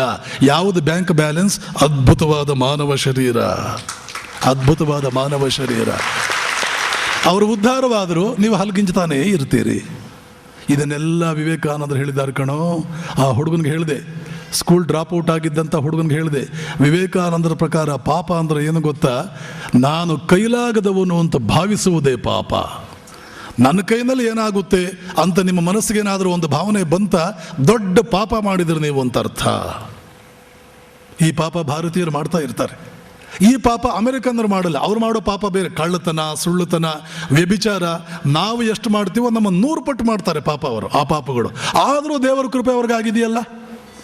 ಕಳ್ಳತನ, ಸುಳ್ಳುತನ, ವ್ಯಭಿಚಾರ ಭಾರತೀಯರು ಎಷ್ಟು ಮಾಡ್ತಾರೋ ಅದರ 100 ಪಟ್ಟು ಅಮೆರಿಕನ್ನರು ಮಾಡ್ತಾರೆ. ಆದರೂ ಭಗವಂತನ ಕೃಪೆ ಅವ್ರಿಗಾಗಿದೆ. ಕಳ್ಳತನ, ಸುಳ್ಳುತನ ಅವೆಲ್ಲ ನಾವು ಮಾಡ್ತಾ ಇಲ್ಲ. ನಮ್ಮ ಮೇಲೆ ಭಗವಂತನ ಕೃಪೆ ಆಗಲಿಲ್ಲ. ಯಾಕೆ? ಮಹಾಪಾಪವನ್ನು ನಾವು ಮಾಡುವಷ್ಟು ಅವರು ಮಾಡುವುದಿಲ್ಲ. ಅವರು ಮಾಡುವುದು ಸಣ್ಣ ಪಾಪಗಳು, ಕಳ್ಳತನ, ಸುಳ್ಳುತನ. ನಾವಾದರೂ ಮಹಾಪಾಪ ಮಾಡ್ತೇವೆ. ಯಾವುದಾ ಮಹಾಪಾಪ? ನಾನು ಕೈಲಾಗದವನು, ನನ್ನ ಕೈನಲ್ಲಿ ಏನಾಗುತ್ತೆ? ನಮ್ಮ ಭಾರತೀಯರ ಯೋಚನೆ ಹೇಗೆ ಅಂದರೆ, ನಾನು ಸುಮ್ಮನೆ ಕೂತಿರ್ತೀನಿ, ಅಕ್ಕಿ, ನೀರು ಅವೆಲ್ಲ ತಮ್ಮಿಂದ ತಾವೇ ಮಿಕ್ಸ್ ಆಗಬೇಕು. ಸೌದೆ ತನಗೆ ತಾನೇ ಬೆಂಕಿ ಹಚ್ಕೊಂಡು ಒಲೆ ಆಗಬೇಕು. ಆ ಒಲೆ ಮೇಲೆ ಪಾತ್ರೆ ತಾನಾಗೆ ಬಂದು ಕೂತ್ಕೋಬೇಕು. ಅಕ್ಕಿ ಮತ್ತು ನೀರು ತಮ್ಮಿಂದ ತಾವೇ ಚೆನ್ನಾಗಿ ಬೇಕಾಗಬೇಕು. ಘಮ್ ಘಮ್ ಘಮ ಅಂತ ವಾಸನೆ ಬರುವಂಥ ಸುಂದರ ಅದ್ಭುತವಾದಂಥ ಒಂದು ಅನ್ನ, ಚಿತ್ರಾನ್ನ ಎಲ್ಲ ತಮ್ಮಿಂದ ತಾವೇ ಆಗಬೇಕು. ತಾವೇ ಬಂದು ಬಾಯಿಗೆ ಬೀಳಬೇಕು. ಆವಾಗ ನಾನು ಊಟ ಮಾಡ್ತೇನೆ. ಅಡುಗೆ ಮಾಡ್ಕೊ ಅಂದರೆ ನಾನು ಮಾಡಿಕೊಳ್ಳೋದಿಲ್ಲ. ಸೋಮಾರಿ, ಉದ್ಧಾರವಾಗುವ ಲಕ್ಷಣ. ಇದನ್ನೆಲ್ಲ ನೋಡಿ ವಿವೇಕಾನಂದರು 3 ದಿವಸ ನಿದ್ದೆ ಕೆಟ್ಟರು. ಭಾರತೀಯರೇ, ನಿಮ್ಮಲ್ಲಿ ಉದ್ಧಾರವಾಗುವ ಲಕ್ಷಣವೇ ಇಲ್ವಲ್ಲ, ನೀವು ಹೇಗೆ ಉದ್ಧಾರ ಆಗ್ತೀರಿ? ಅದು ಎಷ್ಟು ತಮೋಗುಣ, ಅದು ಎಷ್ಟು ಸೋಮಾರಿತನ, ಅದೆಷ್ಟು ಹೇಡಿತನ. 2 ಸಲ ಪ್ರಯತ್ನ ಮಾಡಿದ್ರೆ ನಿಮ್ಮ ಮೊರೇಲ್, 2 ಸಲ ಪ್ರಯತ್ನ ಮಾಡಿದ್ರೆ ನಿಮ್ಮ ಉತ್ಸಾಹ, ಧೈರ್ಯ ಎಲ್ಲ ಪೂರ್ತಿ ಒಣಗೇ ಹೋಗ್ಬಿಡುತ್ತಲ್ಲ. ನೀವು ಮನುಷ್ಯರ ಜೀವನ ಅಂದರೆ ಏನು ಗೊತ್ತಾ? ವಿವೇಕಾನಂದ ಹೇಳ್ತಾರೆ, Swamiji what is your message? ನಿಮ್ಮ ಸಂದೇಶ ಏನು ಸ್ವಾಮೀಜಿ? ವಿವೇಕಾನಂದ ಹೇಳ್ತಾರೆ, 10 ವರ್ಷಗಳ ಹಿಂದೆ ನಾನು ಕೊಟ್ಟಂಥ ಸಂದೇಶ ಏನು ಅಂತಂದರೆ ಹೋರಾಡು. ಇವತ್ತು ನಾನು ಕೊಡೋ ಸಂದೇಶ ಏನು ಅಂದರೆ ಹೋರಾಡು. 10 ವರ್ಷಗಳ ನಂತರ ನಾನು ಕೊಡುವ ಸಂದೇಶ ಹೋರಾಡು. ಯಾರು ಹೋರಾಡ್ತಾ ಇದ್ದಾರೆ ಅವರು ಬದುಕಿದ್ದಾರೆ, ಯಾರು ಹೋರಾಡ್ತಾ ಇಲ್ಲ ಅವರ ಬದುಕಿಯೂ ಸತ್ತಿದ್ದಾರೆ. ಇದನ್ನೆಲ್ಲ ಹುಡುಗನಿಗೆ ಹೇಳಿದೆ. ಸ್ಕೂಲ್ ಡ್ರಾಪ್ ಔಟ್ ಆದ ಹುಡುಗ ದಿನ ಬರ್ತಿದ್ನಲ್ಲ ನನ್ನ ಹತ್ರ. ಆದ್ದರಿಂದ ನೋಡು, ಮಾರೇ ತೋ ಹಾಥಿ ಮಾರ್ನಾ, ಲೂಟೇ ತೋ ಭಂಡಾರ್ ಲೂಟ್ನಾ. ವಿವೇಕಾನಂದರು ಹೇಳ್ತಾರೆ, ಮಹಾಬುದ್ಧಿಶಾಲಿಯೋ ಮಹಾಶಕ್ತಿಶಾಲಿಯೋ ಆದ ದುಷ್ಟನನ್ನು ನಾನು ಯೋಗಿಯನ್ನಾಗಿ ಮಾಡ್ತೇನೆ ಬೇಕಾದರೆ. ಯಾಕೆ? ಅವನಲ್ಲಿ ಶಕ್ತಿ ಇದೆ. ಮಹಾಬುದ್ಧಿಶಾಲಿಯೋ ಮಹಾಶಕ್ತಿಶಾಲಿಯೋ ಆದ ದುಷ್ಟನನ್ನು ನಾನು ಯೋಗಿಯನ್ನಾಗಿ ಮಾಡ್ತೇನೆ. ಬುದ್ಧಿಯೂ ಇಲ್ಲ, ಶಕ್ತಿಯೂ ಇಲ್ಲ, ಯಾರ ತಂಟೆಗೂ ಹೋಗುವುದಿಲ್ಲ, ಒಳ್ಳೆಯವನು ಅಂತಿದಾನಲ್ಲ, ಅವನನ್ನು ನಾನು ಯಾವ ಕಾಲಕ್ಕೂ ಯೋಗಿಯನ್ನಾಗಿ ಮಾಡಲಾರೆ. ಅವನು ಯೋಗಿಯಾಗಲಾರ, ಅವನು ಅನ್ಫಿಟ್, ಟೋಟಲ್ ಅನ್ಫಿಟ್. ಇದರ ಅರ್ಥ ಏನು? ಎಲ್ಲಿ ಶಕ್ತಿ ಇದೆಯೋ ಅಲ್ಲಿ ಮಾತ್ರ ಆಧ್ಯಾತ್ಮಿಕತೆ ಇದೆ, ಯೋಗಿಯಾಗುವ ಯೋಗ್ಯತೆ ಇದೆ, ಅರ್ಹತೆ ಇದೆ. ಆಧ್ಯಾತ್ಮಿಕತೆ ಅಂದರೆ ಶಕ್ತಿ. ಮೊದಲು ಶಕ್ತಿಯನ್ನು ದುಷ್ಟಶಕ್ತಿಯಾಗಿರಲೇಬೇಕಾದ್ರೆ ಪರಮ ದುಷ್ಟನ ಏನು ಯೋಚನೆ ಮಾಡೋ ಹಾಗಿಲ್ಲ. ಪರಮ ಬುದ್ಧಿಶಾಲಿಯೂ ಆಗಿದ್ದಾನ, ಜೊತೆಗೆ ಪರಮ ಶಕ್ತಿಶಾಲಿಯೂ ಆಗಿದ್ದಾನ, ಅವನು ಯೋಗಿ ಆಗಬಲ್ಲ. ರತ್ನಾಕರ ದಿನಕ್ಕೆ 100-200 ಕೊಲೆ ಮಾಡ್ತಾ ಇದ್ದ. ವೀರಪ್ಪನ್ ನಾಚ್ಕೊಂಡು ಸಾಯ್ಬೇಕು ಅವನ ಮುಂದೆ, ಅಂಥ ದುಷ್ಟ. ದಿನಕ್ಕೆ 100-200 ಕೊಲೆ ಮಾಡ್ತಾ ಇದ್ದ. ನಾರದ ಹೇಳ್ದ, ಎಷ್ಟು ದೊಡ್ಡ ದುಷ್ಟನಾಗಿದ್ದೀಯೋ ನೀನು, ಚಿಂತೆ ಇಲ್ಲ, ನಿನ್ನಲ್ಲಿ ಮಹಾಶಕ್ತಿ ಇದೆ, ಆದ್ದರಿಂದ ನೀನು ಯೋಗಿ ಆಗಬಲ್ಲೆ. ಈ ಪಾಪಗಳಿಂದ ಪಾರಾಗಬೇಕು ಅಂದರೆ ನೀನು ಯೋಗಿ ಆಗೋದೊಂದೇ. ಹಿಮಾಲಯಕ್ಕಿಂತಲೂ ದೊಡ್ಡದಾಗಿದೆ ನಿನ್ನ ಪಾಪ ರಾಶಿ, ಏನು ಯೋಚನೆ ಮಾಡಬೇಡ, ನಾನು ನಿನ್ನ ಯೋಗಿಯನ್ನಾಗಿ ಮಾಡ್ತೇನೆ, ತಗೋ ಈ ಮಂತ್ರ ಜಪಿಸು ಅಂತ ರಾಮನಾಮವನ್ನು ಕೊಟ್ಟ. ರಾಮ್ ರಾಮ್ ರಾಮ್ ಅಂತ ಧ್ಯಾನ ಮಾಡ್ತಾ ಕೂತ್ಕೊಂಡ. ನೀವೆಷ್ಟೊತ್ತು ಧ್ಯಾನ ಮಾಡ್ತೀರಿ? 15 ನಿಮಿಷ ಮಾಡ್ತೀರಾ? 15 ನಿಮಿಷದಲ್ಲಿ ನಿಮ್ಮ ಮನಸ್ಸು 15 ಸಲ ವರ್ಲ್ಡ್ ಟೂರ್ ಹೋಗಿರುತ್ತೆ. LTCನೂ ಬೇಡ, ಏನೂ ಬೇಡ, ವೀಸಾ ಬೇಡ, ಪಾಸ್ಪೋರ್ಟ್ ಬೇಡ. 15 ನಿಮಿಷ ಧ್ಯಾನ ಕೂತ್ಕೊಳ್ಳಿ. 10 ಸಲ all India tour, Nirmal travels, world tour, ಇನ್ಯಾವುದೋ ಒಂದು ಟ್ರಾವೆಲ್ಸ್. 15 ನಿಮಿಷ ಮಾಡ್ತೀರಾ? ಈ ಪರಮ ದುಷ್ಟ ಅಂತ ನಾವು ಕರಿತೀವಿ ನೋಡಿ ಭಾರತೀಯರು. ಆ ರತ್ನಾಕರ ಧ್ಯಾನಕ್ಕೆ ಕೂತ. ಎಷ್ಟೊತ್ತು ಧ್ಯಾನ ಮಾಡ್ದ? ಮೈ ಮೇಲೆ ಹುತ್ತ ಬರೋವರೆಗೂ ಹೇಳಲಿಲ್ಲ, ಹಾಗೆ ಧ್ಯಾನಕ್ಕೆ ಕೂತ. ಯೋಗಿಯ ಲಕ್ಷಣ ಇರಲಿಲ್ವ ಅವನಲ್ಲಿ? ದಿನಕ್ಕೆ 100 ಕೊಲೆ ಮಾಡ್ತಾ ಇದ್ದವನು ಪರಮ ದುಷ್ಟನು, ಬುದ್ಧಿಶಾಲಿಯೋ ಶಕ್ತಿಶಾಲಿಯೋ. ಯೋಗಿಯ ಲಕ್ಷಣ ಅವನಲ್ಲಿರುವಷ್ಟು ನಮ್ಮಲ್ಲಿದೆಯಾ? ನಾವು ಯಾರ ತಂಟೆಗೂ ಹೋಗಿಲ್ಲ. ನೀನು ಯಾರ ತಂಟೆಗೂ ಯಾಕೆ ಹೋಗಿಲ್ಲ ಗೊತ್ತಾ? ನೀನೊಂದು ಬಂಡೆ, ನೀನೊಂದು ಗೋಡೆ, ನಿನ್ನಲ್ಲಿ ಜೀವವೇ ಇಲ್ಲ. ಆದ್ದರಿಂದ ಯಾರ ತಂಟೆಗೂ ಹೋಗಿ ಮಹಾ ಸಾತ್ವಿಕ ಅಂತ ಯಾರ ತಂಟೆಗೂ ಹೋಗದೆ ಕೂತವನೇನಲ್ಲ ನೀನು. ರಣಹೇಡಿ. ವಿವೇಕಾನಂದರ ಮಾತಿನಲ್ಲಿ ಅರ್ಥ ಇಲ್ವಾ? ವಾಲ್ಮೀಕಿ ಆ ಮೈ ಮೇಲೆ ಹುತ್ತ ಬೆಳೆಯೋವರು ಕೂತ್ ದಿನಕ್ಕೆ 100 ಕೊಲೆ ಮಾಡ್ತಾ ಇದ್ದವನು. ಮೈ ಮೇಲೆ ಹುತ್ತ ಬೆಳೆಯೋವರಿಗೆ ಧ್ಯಾನ ಕೂತ್ನಲ್ಲ, ಸಾತ್ವಿಕ ಮನುಷ್ಯ ಅಂತ ತಿಳ್ಕೊಂಡಿರೋನೇ. ನೀನು ಎಷ್ಟೊತ್ತಯ್ಯ ಕೂಡ್ತೀಯ ಧ್ಯಾನಕ್ಕೆ? 15 ನಿಮಿಷ ಕೂಡ್ತೀಯನಯ್ಯ? ಅರ್ಧ ಗಂಟೆ ಕೂಡ್ತೀಯ? 1 ಗಂಟೆ ಕೂಡ್ತೀಯ? ಮೈ ಮೇಲೆ ಹುತ್ತ. ಒಂದು ದಿನವಾ? ವರ್ಷಗಳ ಗಟ್ಟಲೆ ಕೂತ್ರೆ ಮೈ ಮೇಲೆ ಹುತ್ತ ಬರೋದು. 1 ವರ್ಷ ಕೂತ್ಕೋಬೇಕು ಕನಿಷ್ಠ. ಧ್ಯಾನ ಕೂತವನು ಏಳಲಿಲ್ಲ, ಮಧ್ಯೆ ಎದ್ದು ಹೋದವನಲ್ಲ. ಒಂದು ಸಲ ಧ್ಯಾನಕ್ಕೆ ಕೂತವನು 1 ವರ್ಷ ಏಳಲಿಲ್ಲ ಅಂದರೆ ಅವನೇನು ಸಾಮಾನ್ಯ ಯೋಗಿಯೋ? ಅಂಥ ಯೋಗಿಯೂ ಆಗಬಲ್ಲ ದುಷ್ಟನಾದವನು, ಶಕ್ತಿಶಾಲಿಯಾದವನು. ದುಷ್ಟನೂ ಅಲ್ಲ, ಶಕ್ತಿಶಾಲಿಯೂ ಅಲ್ಲ. ನಿನ್ನ ಕೈಯಲ್ಲಿ ಏನಾಗುತ್ತೆ? ಮಣ್ಣಂಗಟ್ಟೆ. ಆದ್ದರಿಂದ ನೆನಪಿಟ್ಕೋ, ಹೋರಾಟಗಾರ ಇದಾನ, ಅವನು ಕಳ್ಳನೇ ಆಗಿರ್ತಾನೆ, ಕೊಲೆಪಾತಕನೇ ಆಗಿರ್ತಾನೆ. ಹೋರಾಟಗಾರನ ಅವನು ಯಾವ ಮಟ್ಟಕ್ಕೂ ಏರ್ತಾನೆ. ಆಧ್ಯಾತ್ಮಿಕವಾಗಿಯೂ ಏರ್ತಾನೆ, ಪ್ರಾಪಂಚಿಕವಾಗಿಯೂ ಏರ್ತಾನೆ, ಅಧಿಕಾರದಲ್ಲೂ ಏರ್ತಾನೆ, ಮತ್ತೊಂದರಲ್ಲೂ ಏರ್ತಾನೆ. ಆದ್ದರಿಂದ ಹೋರಾಡೋದನ್ನು ಕಲಿ. ನಿನ್ನ ಜೀವನದ ಉಸಿರನ್ನಾಗಿ ಮಾಡ್ಕೋ, ಸ್ವಭಾವವನ್ನಾಗಿ ಮಾಡ್ಕೋ. ಭಾರತೀಯನೇ, ನಿನಗೆ ಈ ಲಕ್ಷಣವೇ ಇಲ್ಲ. 130 ವರ್ಷಗಳ ಹಿಂದೆ ಅತ್ಯಂತ ಶ್ರೀಮಂತನಾದವನು ಹಾಗಿದ್ದವನು, ಅದು ಏನಾಯಿತು ಇದ್ದಕ್ಕಿದ್ದ ಹಾಗೆ ನಿನಗೆ? ಇದನ್ನೆಲ್ಲ ವಿವೇಕಾನಂದರು 8-9 ಪುಸ್ತಕಗಳಲ್ಲಿ ಭಾರತೀಯರನ್ನು ಕುರಿತು ಅದು ಎಷ್ಟು ಮಾತುಗಳನ್ನು ಹೇಳಿದ್ದಾರೆ. ಇದನ್ನೆಲ್ಲ ಹುಡುಗನಿಗೆ ಹೇಳಿದೆ. ಆದ್ದರಿಂದ ನೋಡು, ನೀನು IAS ಮಾಡಬೇಕು. ನಿಮಗೆಲ್ಲ ಆಶ್ಚರ್ಯವಾಗುತ್ತೆ. ಕನ್ನಡ ಮೀಡಿಯಂ, ಆ ಹೆಸರು ಕೇಳಿದ್ರೇ ನಮಗೆ ತಡ್ಕೊಳ್ಳೋಕೆ ಕಷ್ಟ. ಮಕ್ಕಳು ಕನ್ನಡ ಮೀಡಿಯಂನಲ್ಲಿ ಓದೋದಾ? ಇಂಗ್ಲೀಷ್ ಮೀಡಿಯಮ್ನೇ ಓದಬೇಕು, CBSE ಓದಬೇಕು. ಏನು ಮಾಡಿದ್ದಾರೆ ನಿಮ್ಮ ಇಂಗ್ಲೀಷ್ ಮೀಡಿಯಂ ಮಕ್ಕಳು ಓದಿ? ಈ ಹುಡುಗ ಕನ್ನಡ ಮೀಡಿಯಮು ಮೊದಲನೇ ಅಟೆಂಪ್ಟ್ಗೆ IPS ಪಾಸ್ ಮಾಡಿದ. ಮೊದಲನೇ ಅಟೆಂಪ್ಟ್. ಇವತ್ತು ಬೆಳಗಾಂನಲ್ಲಿದ್ದಾನೆ, ಅಡಿಷನಲ್ SP. ಇನ್ನೊಂದು ವರ್ಷಕ್ಕೆ SP ಆಗ್ತಾನೆ. ಅವ್ನು ಮೊನ್ನೆ ಮದುವೆ ಆಯಿತು 15 ದಿವಸದ ಹಿಂದೆ. ಎಲ್ಲಿಂದ ಬಂತು? ಸರಿಯಾದ ಶಕ್ತಿಯ ಪಾಠಗಳನ್ನು ಹೇಳಿಕೊಡಿ ನಮ್ಮ ದೇಶದ ಜನರಿಗೆ. ಯಾರಿಗೂ ಏನು ಕಡಿಮೆ ಇಲ್ಲ ಈ ದೇಶದ ಜನ, ಆದರೆ ಪಾಪ ಅವರ ದುರದೃಷ್ಟ, ಶಕ್ತಿಯ ಪಾಠ ಹೇಳೋರೆ ಯಾರೂ ಇಲ್ಲ. ಶಕ್ತಿಯ ಪಾಠ ಹೇಳೋರೆ ಯಾರೂ ಇಲ್ವಾ? ಆ ಮೋದಿ ಕೇರ್ನವರು ಆ 2 ಪುಸ್ತಕಗಳಲ್ಲಿ ಶಕ್ತಿಯ ಪಾಠ ಹೇಳಿದ್ದಾರೆ.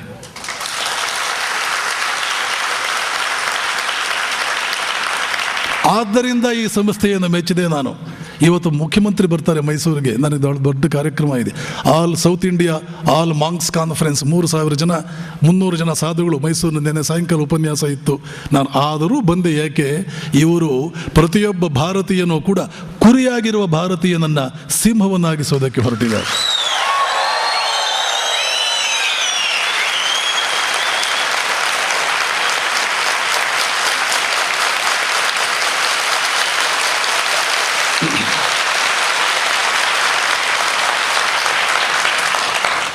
ಯಾವುದನ್ನ ಇವತ್ತು ನಮ್ಮ ಶಿಕ್ಷಣ ಇಲಾಖೆ ಮಾಡೋಕ್ಕಾಗುತ್ತಾ ಇಲ್ವೋ ಅದನ್ನು ಮಾಡೋದಕ್ಕೆ ಹೊರಟಿದ್ದಾರೆ. ಶಿಕ್ಷಣ ಇಲಾಖೆ ಏನು ಮಾಡುತ್ತೆ?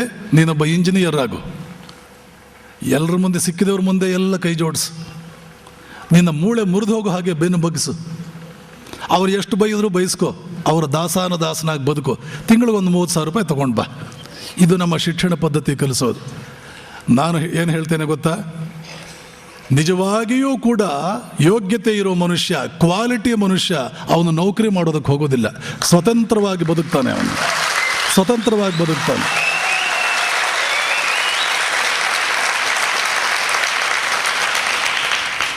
ಒಂದು ತಿಂಗಳಿಗೆ 10 ಲಕ್ಷ ಸಂಬಳ ಬರಬಹುದು, ಆದರೆ ನೆನ್ಪಿಟ್ಕೋ, 10 ಲಕ್ಷ ಸಂಬಳ ತಗೊಳ್ಳುವಂತಹ ನೌಕರಸ್ಥನೇ ನೀನೊಬ್ಬ ಹಮಾಲಿ.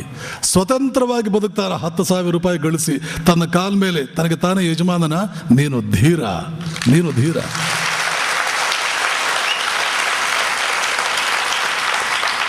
ಇಂಥ ಶಿಕ್ಷಣ ನಮಗೆ ಬೇಕು. ಇದನ್ನೆಲ್ಲ ಹೇಳಿದೆ ಆ ಹುಡುಗನಿಗೆ, ನೋಡು, ಮನುಷ್ಯನಿಗೆ ಯಾವಾಗಲೂ ಕೂಡ ಸೂರ್ಯನಾಗಬೇಕು ನಾನು ಅನ್ನೋ ಆಸೆ ಇರಬೇಕು. ಒಂದು ಮನೆ ದೀಪ ಒಂದು ಬುಡ್ಡಿ ಅಲ್ಲ. ಇಂಗ್ಲೀಷಲ್ಲಿ ಇದೇ ಉಪನಿಷತ್ತುಗಳು ಹೇಳುತ್ತವೆ, ಯೋ ವೈ ಭೂಮಾ ತತ್ ಸುಖಂ ನ ಅಲ್ಪೇ ಸುಖಮಸ್ತಿ.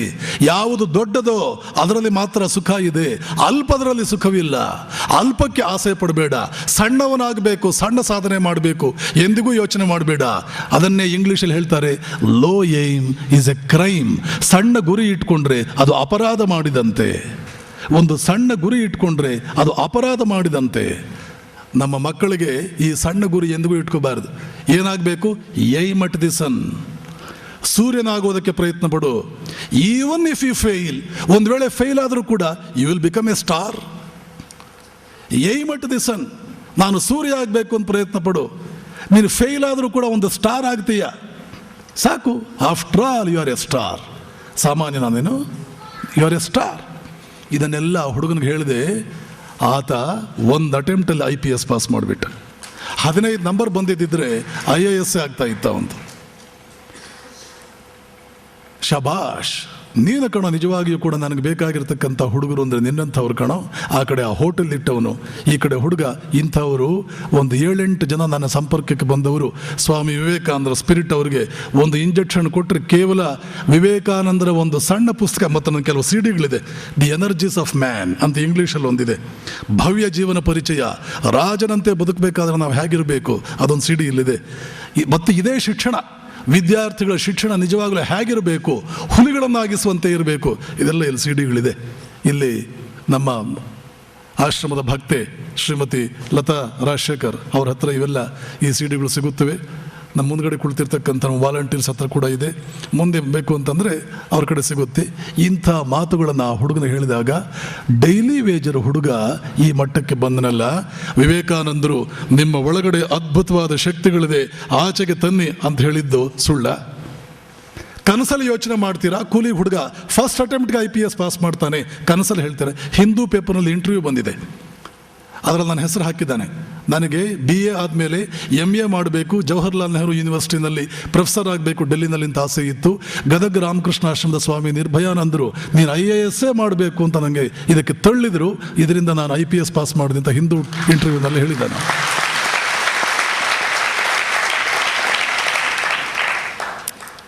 ಅದೇ ಥರ ಆವಾಗಲೇ ಒಂದು ಮಾತು ಹೇಳಿದೆ ನಾನು ಹೀಗೆ ಹೇಳಿದ್ರೆ ನಿಮ್ಗೆ ಅನಿಸುತ್ತೆ, ಸ್ವಾಮೀಜಿ ನಾನು ಕೂಡ ಲೈಫಲ್ಲಿ ಸಾಧನೆ ಮಾಡಬೇಕು. Very good. ರಕ್ತ ಬಿಸಿಯಾಗಬೇಕು. ಇವತ್ತಿನಿಂದಲೇ ನನಗೆ ಹೊಸ ಜನ್ಮ ಬಂದಿದೆ, ಹೊಸದಾಗಿ ನಾನು ಹೊಸ ಮನುಷ್ಯನಾಗಿದ್ದೇನೆ, ಒಬ್ಬ ಹೊಸ ಜನ್ಮ ಬಂದಿದೆ, ನನ್ನ ಬರ್ತ್ಡೇ ಚೇಂಜ್ ಆಯಿತು, ಅದು ಇವತ್ತು ನಾನು ಹೊಸ ಮನುಷ್ಯನಾಗಿ ಹುಟ್ಟಿದ್ದೇನೆ. ತಾಯಿ ಹೊಟ್ಟೆಯಲ್ಲಿ ಹುಟ್ಟಿದಂಥ ಜನ್ಮ ಬೇರೆ, ಇವತ್ತಿನ ಜನ್ಮ ಬೇರೆ. ಮೊದಲು ನಿರ್ಧರಿಸಬೇಕು ನೀವು ಇದನ್ನು. ಶಿಕ್ಷಣ ಅಂದರೆ ಏನು ಗೊತ್ತಾ? ಭಾರತೀಯ ಸಂಸ್ಕೃತಿಯಲ್ಲಿ ಶಿಕ್ಷಣ ಅಂತಂದರೆ ದ್ವಿಜತ್ವಂ. ದ್ವಿಜ ಅಂತಂದರೆ ಬ್ರಾಹ್ಮಣ ಅಂತಲ್ಲ. ಇವೆಲ್ಲ ಏನೇನೋ ಅರ್ಥಗಳು ಕೆಡಿಸಿಟ್ಬಿಟ್ಟಿದ್ದು, ಅದು ಹೌದು, ಆದರೆ ಅಷ್ಟೇ ಅಲ್ಲ.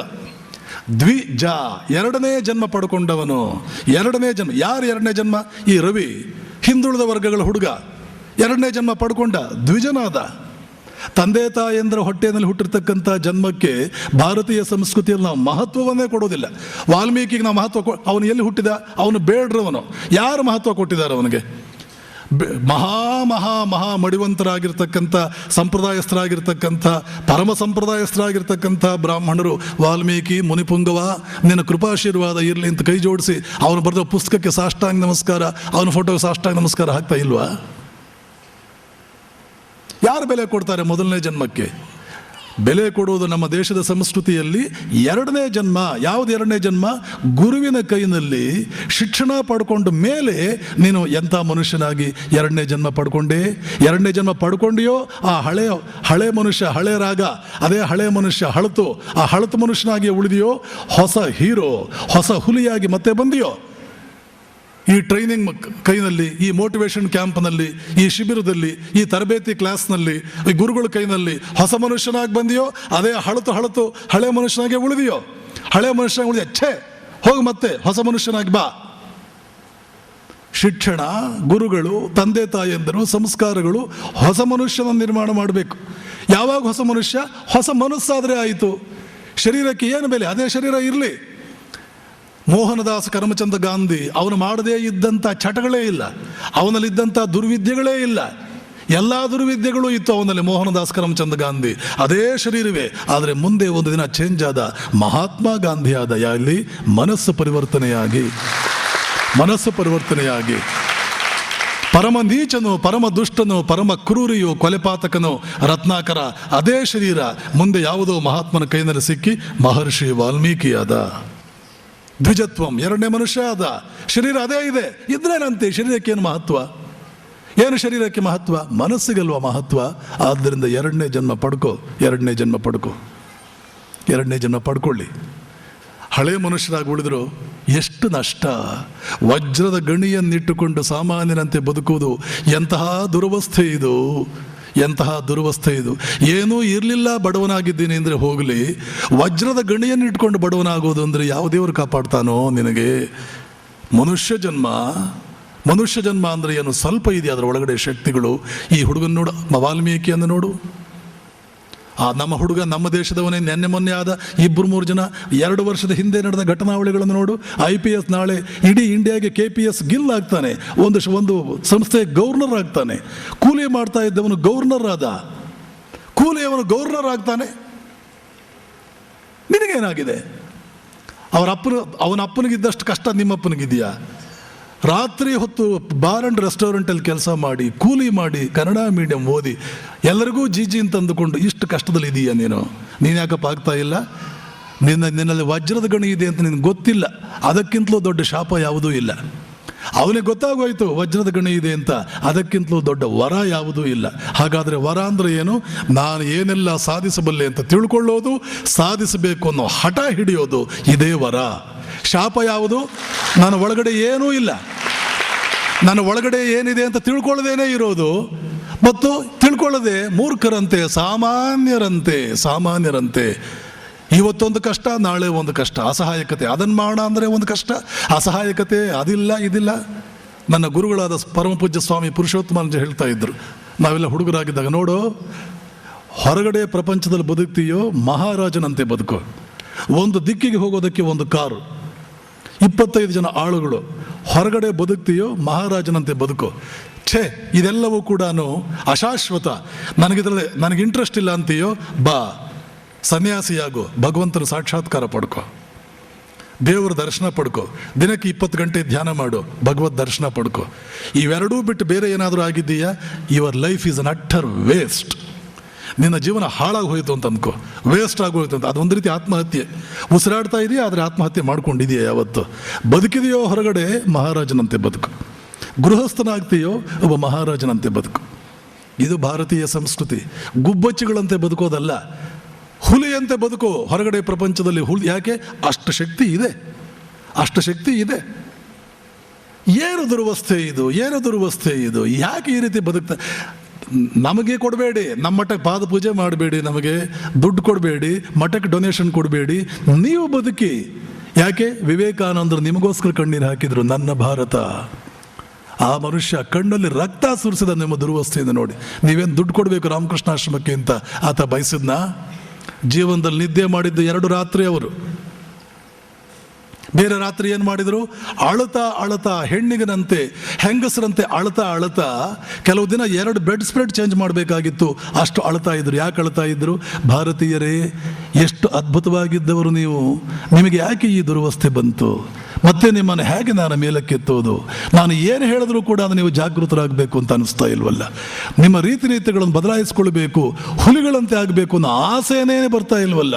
ಯಾರು ಶಾಪ ಹಾಕಿದ್ರು ನಿಮಗೆ? ಮರದ ರೆಂಬೆಗಳಂತೆ, ಮರದ ದಿಮ್ಮಿಗಳಂತೆ ಬದುಕ್ತಾ ಇದ್ದೀರಲ್ಲ ಅಂತಾರೆ. Lumps of clay, encrustations of ignorance, breathing corpses, ಉಸಿರಾಡುವ ಹೆಣಗಳಂತೆ ಬದುಕ್ತಾ ಇದ್ದೀರಿ. ದೊಡ್ಡ ಮಣ್ಣಿನ ಬೊಂತೆಗಳಂತೆ ಬದುಕ್ತಾ ಇದ್ದೀರಿ. ನಿಮ್ಮೊಳಗಡೆ ಏನೂ ಇಲ್ವಾ? ಕೊನೆಗೊಂದು ದುಷ್ಟ ಕೆಲಸ ಆದರೂ ಮಾಡಿ, ಅಟ್ಲೀಸ್ಟು ಸ್ವಲ್ಪ ಏನೋ ತಪ್ಪು ಕೆಲಸಗಳಾದರೂ ಮಾಡಿ. ಸೋದರಿ ನಿವೇದಿತಾ ಒಂದ್ಸಲ ಹೇಳಿದ್ಲು, ಭಾರತೀಯರು ಬಹಳ ಒಳ್ಳೆಯವರು ಸ್ವಾಮೀಜಿ, ಯಾಕೆಂದರೆ ಅಪರಾಧಗಳ ಸಂಖ್ಯೆ ಇಂಗ್ಲೆಂಡ್ಗಿಂತ ಇಲ್ಲಿ ಬಹಳ ಕಡಿಮೆ. ವಿವೇಕಾನಂದ ಹೇಳ್ತಾರೆ, ಅಯ್ಯೋ, ಭಾರತೀಯರು ದೊಡ್ಡ ಅಪರಾಧಿಗಳಾಗಿದ್ದರೆ ನಾನು ಎಷ್ಟು ಸಂತೋಷ ಪಡ್ತಾ ಇದ್ದೆ ನಿವೇದಿತಾ. ಯಾಕೆ ಗೊತ್ತಾ? ಅಪರಾಧ ಮಾಡೋ ತಾಕತ್ತೂ ಇಲ್ಲ ಅವರಲ್ಲಿ, ಏನೋ ತಪ್ಪು ಮಾಡೋ ತಾಕತ್ತು ಕೂಡ ಇಲ್ಲ. ಅಷ್ಟು ನಿರ್ಜೀವಿಗಳು, ಉಸಿರಾಡುವ ಹೆಣಗಳದು. ಇಂಗ್ಲೆಂಡ್ನವ್ರಿಗೆ ತಾಕತ್ತಿದೆ, ಅಟ್ಲೀಸ್ಟ್ ಅಪರಾಧ ಆದರೂ ಮಾಡ್ತಾರೆ. ಇವ್ರಿಗೆ ಅದು ಕೂಡ ಮಾಡುವ ಯೋಗ್ಯತೆ ಇಲ್ಲ, ಅಷ್ಟು ನಿರ್ವೀರ್ಯರಾಗಿಬಿಟ್ಟಿದ್ದಾರೆ. ಇದು ಭಾರತೀಯ ಸಂಸ್ಕೃತಿ ಅಲ್ಲ. ಆಸೆಯೇ ದುಃಖಕ್ಕೆ ಕಾರಣ ಅನ್ನುವಂಥದ್ದು ನಮ್ಮ ದೇಶದ, ಅದು ಸನ್ಯಾಸಿಗಳ ಸಂಸ್ಕೃತಿ, ಗೃಹಸ್ಥರ ಸಂಸ್ಕೃತಿ ಅಲ್ಲ. ಗೃಹಸ್ಥನಿಗೆ 1000 ಆಸೆ ಇರಬೇಕು. ಯಾಕೆ? ನಿಮ್ಮ ಆಸೆಗಳಿಂದಲೇ ಜಗತ್ತು ಉದ್ಧಾರ ಆಗೋದು. ನೀವು ಮನೆ ಕಟ್ಟಬೇಕು ಅಂತ ಆಸೆ ಪಡ್ತೀರಿ ಅಂತ ಇಟ್ಕೊಳ್ಳಿ, ಒಬ್ಬ ಕಾಂಟ್ರಾಕ್ಟ್ದಾರನಿಗೆ ನೌಕರಿ ಸಿಕ್ತು, 10 ಜನ ಕೂಲಿಗಳಿಗೆ ನೌಕರಿ ಸಿಕ್ತು. ನೀವು ದೊಡ್ಡ ಜಮೀನ್ದಾರ ಆಗಬೇಕು ಅಂತ ಆಸೆ ಪಟ್ರಿ, ಒಂದು 20 ಜನ ಕೂಲಿಗಳಿಗೆ ನೌಕರಿ ಸಿಕ್ತು. ನಾರಾಯಣ ಮೂರ್ತಿ ಅಂತ ಶ್ರೀಮಂತನಾಗಬೇಕು ಆಸೆ ಪಟ್ರಿ, 50,000 ಜನರಿಗೆ ನೌಕರಿ ಸಿಕ್ತು. ನಾನು ಕಾರ್ ಇಟ್ಕೋಬೇಕು, ಒಬ್ಬ ಗ್ಯಾರೇಜ್ ನನಗೆ ಸ್ವಲ್ಪ ನೌಕರಿ ಆಯಿತು, ಒಬ್ಬ ಡ್ರೈವರ್ಗೆ ನೌಕರಿ ಆಯಿತು. ಗೃಹಸ್ಥರಿಗೆ ಆಸೆ ಇಲ್ಲ ಅಂದರೆ ನರಕ ಆಗುತ್ತೆ ಪ್ರಪಂಚ. ಪಾಶ್ಚಿಮಾತ್ಯರಿಗೆ ಯಾಕೆ ಇಷ್ಟೊಂದು ಉದ್ಧಾರ ಆಗಿದ್ದಾರೆ? ಅವ್ರಿಗೆ ಆಸೆಗಳಿದೆ, 1000 ಆಸೆ, ಒಂದೊಂದು ದಿನಕ್ಕೆ ಒಂದೊಂದು ಹೊಸ ಆಸೆ ಬರುತ್ತೆ. ಈ ಭಾರತೀಯನಿಗೆ ಒಳಗಡೆ ಆಸೆಗಳಿದೆ, ಮೇಲ್ಗಡೆ ನಟನೆ ಮಾಡ್ತಾನೆ. ಪುಕ್ಕಟೆ ಸಿಕ್ಕಿದ್ರೆ ಎಲ್ಲ ತಗೊಳ್ತಾನೆ. ಯಾರಾದರೂ ಉಚಿತ ವಿವಾಹ, ಮದುವೆ ಬೇಡ ಅಂತಿದ್ದೀನಿ, ಯಾಕೆ? ದುಡ್ಡಿಲ್ಲ ಮದುವೆ ಮಾಡ್ಕೊಳ್ಳೋದಕ್ಕೆ. ಯಾರೋ ಒಬ್ರು ಬರ್ತಾನೆ, ಉಚಿತ ವಿವಾಹ ಮಾಡ್ತೇವೆ. ಉಚಿತ ವಿವಾಹವಂತೆ, ಹೋಗ್ಲಿ ಒಂದ್ಸಲ ಮದುವೆ ಆಗ್ಬಿಡೋಣ. ದುಡ್ಡಿಲ್ಲದೆ ಮದುವೆ ಬೇಡ ಅಂದಿದ್ದ. ನಮ್ಮ ಬಿಜಾಪುರ ಕಡೆ ಭಾಳ ಚೆನ್ನಾಗಿ ಹೇಳ್ತಾರೆ, ನನಗೆ ಹಾಲು ಒಲ್ಲೆ, ಮೊಸರು ಒಲ್ಲೆ, ತುಪ್ಪ ಒಲ್ಲೆ. ಎಂಥ ವೈರಾಗ್ಯವಂತನಪ್ಪ ಇವನು. ಯಾಕಪ್ಪ ಒಲ್ಲೆ? ಇಲ್ಲದ್ದಕ್ಕೆ ಒಲ್ಲೆ. ನನ್ನ ಹತ್ರ ಇಲ್ಲ, ಆದ್ದರಿಂದ ಒಲ್ಲೆ. ಹಿಪೋಕ್ರಸಿ, ಆಷಾಢಬೋಧಿತನ, ರಾಜಾರೋಷವಾಗಿ ಭೋಗಗಳನ್ನು ಅನುಭವಿಸಿ. ನೀವು ಗೃಹಸ್ಥರು, ನೀವೇನು ಸನ್ಯಾಸಿಗಳಲ್ಲ. ಇದೆಲ್ಲ ವಿವೇಕಾನಂದರು ಹೇಳ್ತಾರೆ, ನಮ್ಮ ಗುರುಗಳು ಹೇಳ್ತಾ ಇದ್ರು, 10 ಮದುವೆ ಮಾಡ್ಕೋ, ಆದರೆ ವಿವಾಹವಾಗೋ. ರಾಜಾರೋಷವಾಗಿ ಭೋಗ ಜೀವನವನ್ನು ಅನುಭವಿಸಿ. ಯಾರು ಬೇಡ ಅಂತಾರೆ? ಇಂದ್ರ, ಭಾರತೀಯ ಸಂಸ್ಕೃತಿಯ ಪ್ರಕಾರ ಒಬ್ಬೊಬ್ಬ ಗೃಹಸ್ಥನಿಗೂ ಇರಬೇಕಾದ ಆಸೆ ಏನು ಗೊತ್ತಾ? ನಾನು ಇಂದ್ರನಾಗಬೇಕು. ಇದು ನಮ್ಮ ಸಂಸ್ಕೃತಿ ಹೇಳ್ಕೊಟ್ಟಿದ್ದು ಗೃಹಸ್ಥರಿಗೆ. ವೇದಗಳಲ್ಲಿ ಅದೇ ಬರೋದು, ನಾನು ಇಂದ್ರನಾಗಬೇಕು. ಏನು ಭೋಗ? ಆ ಇಂದ್ರ ಆಸೆಯೇ ದುಃಖಕ್ಕೆ ಕಾರಣ. ಅದು ಸನ್ಯಾಸಿಗಳಿಗಿರೋ ಧರ್ಮ, ಗೃಹಸ್ಥನಿಗಿರೋ ಧರ್ಮ ಅಲ್ಲ. ಗೃಹಸ್ಥನಿಗಿರೋ, ಕೃಷ್ಣ ಹೇಳ್ತಾನೆ, ಭೋಗವ ಕಾಮವೂ ನಾನಾಗಿದ್ದೇನೆ, ಧರ್ಮ ಸಮ್ಮತವಾದ ಕಾಮ ನಾನಾಗಿದ್ದೇನೆ. ಧರ್ಮ ಅವಿರುದ್ಧ ಭೂತೇಶು ಕಾಮೋಸ್ಮಿ ಅರ್ಜುನ, ಧರ್ಮ ಸಮ್ಮತವಾದ ಕಾಮವೇ ನಾನಾಗಿದ್ದೇನೆ. ಅದು ಭಗವತ್ ಸ್ವರೂಪ. ಇದಕ್ಕಿಂತ ಹೆಚ್ಚಿಗೆ ಏನು ಹೇಳಬೇಕು? ಪರಮಾತ್ಮ ಹೇಳ್ತಾನೆ. ಆದ್ದರಿಂದ ಮೊದಲು ನಮ್ಮ ದೃಷ್ಟಿಕೋನ ಬದಲಾವಣೆ ಮಾಡ್ಕೋಬೇಕು. ಸರಳತೆ, ಸಿಂಪಲ್ ಲಿವಿಂಗು ಬೆಂಕಿಗೆ ಹಾಕಿ ಆ ಫಿಲಾಸಫಿಗಳನ್ನ. ಸರಳತೆ ಯಾವುದು ಗೊತ್ತಾ? 25 ಕಾರ್ ಇರಬೇಕು, 2 ಅರಮನೆಗಳಿರಬೇಕು. ಆವಾಗ ಗುಡಿಸಲ್ನಲ್ಲಿ ಮಲ್ಕೋಬೇಕು, ವಾಕಿಂಗ್ ಹೋಗಬೇಕು.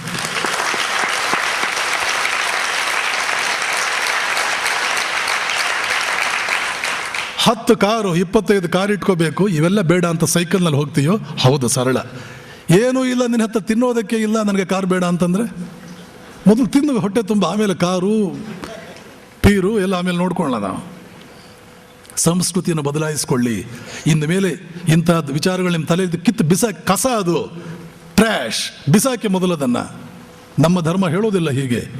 ನಮ್ಮ ಧರ್ಮ ನೋಡಿ, ಯಾವುದೇ ದೇವತೆ ಯಾವ ಭೋಗ ಬಿಟ್ಟಿದ್ದಾನೆ? ನಮ್ಮ ದೇಶದ ಅವತಾರ ಪುರುಷ ಯಾರು ಭೋಗ ಬಿಟ್ಟಿದ್ದಾರೆ? ಕೃಷ್ಣನಿಗಿರುವಷ್ಟು ಹೆಂಡತಿಯರು ಯಾರಿಗಿದ್ದಾರೆ? ಆದರೆ ಗೃಹಸ್ಥನ ಲಕ್ಷಣ ಏನು? ಯಾವುದನ್ನು ಬೇಕಿದ್ರೆ ಒಂದು ಕ್ಷಣಕ್ಕೆ ದೂರಕ್ಕೆ ಕಳಿಸಬಲ್ಲೆ. ತಕ್ಷಣಕ್ಕೆ ಡಿಟ್ಯಾಚ್ ಆಗಬಲ್ಲೆ. That's all. ಯಾವುದಕ್ಕೂ ನಾನು ಗುಲಾಮನಲ್ಲ, ಎಲ್ಲವನ್ನೂ ಇಟ್ಕೊಂಡಿದ್ದೇನೆ, ಆದರೆ ಯಾವುದಕ್ಕೂ ಗುಲಾಮನಲ್ಲ. ಬೇಕಿದ್ರೆ ಇಟ್ಕೊಳ್ತೇನೆ, ಬೇಡ ಅಂದರೆ ಬಿಸಾಕ್ತೇನೆ. ಇದು ಬೇಕಿದ್ರೆ ಇಟ್ಕೊಳ್ತೇನೆ, ಆದರೆ ಇಲ್ಲದ್ದೇನೆ ಇದೆಲ್ಲ ಹೇಳುವಂಥದ್ದಲ್ಲ. ಆದ್ದರಿಂದ ಉತ್ಸಾಹ, ಗೃಹಸ್ಥ ಧರ್ಮ ಅನುಭವಿಸಬೇಕು, ಮುಂದಕ್ಕೆ ಹೋಗಬೇಕು. ಆಮೇಲೆ ನೆನಪಿಟ್ಕೊಳ್ಳಿ, ಇಷ್ಟೆಲ್ಲವನ್ನು ಕೂಡ ಕೊಡಬೇಕಾದ್ರೆ ನಿಮ್ಮ ಕಾರ್ಯ ಕೊಡುವಂಥದ್ದು ಹಾರ್ಡ್ ವರ್ಕ್.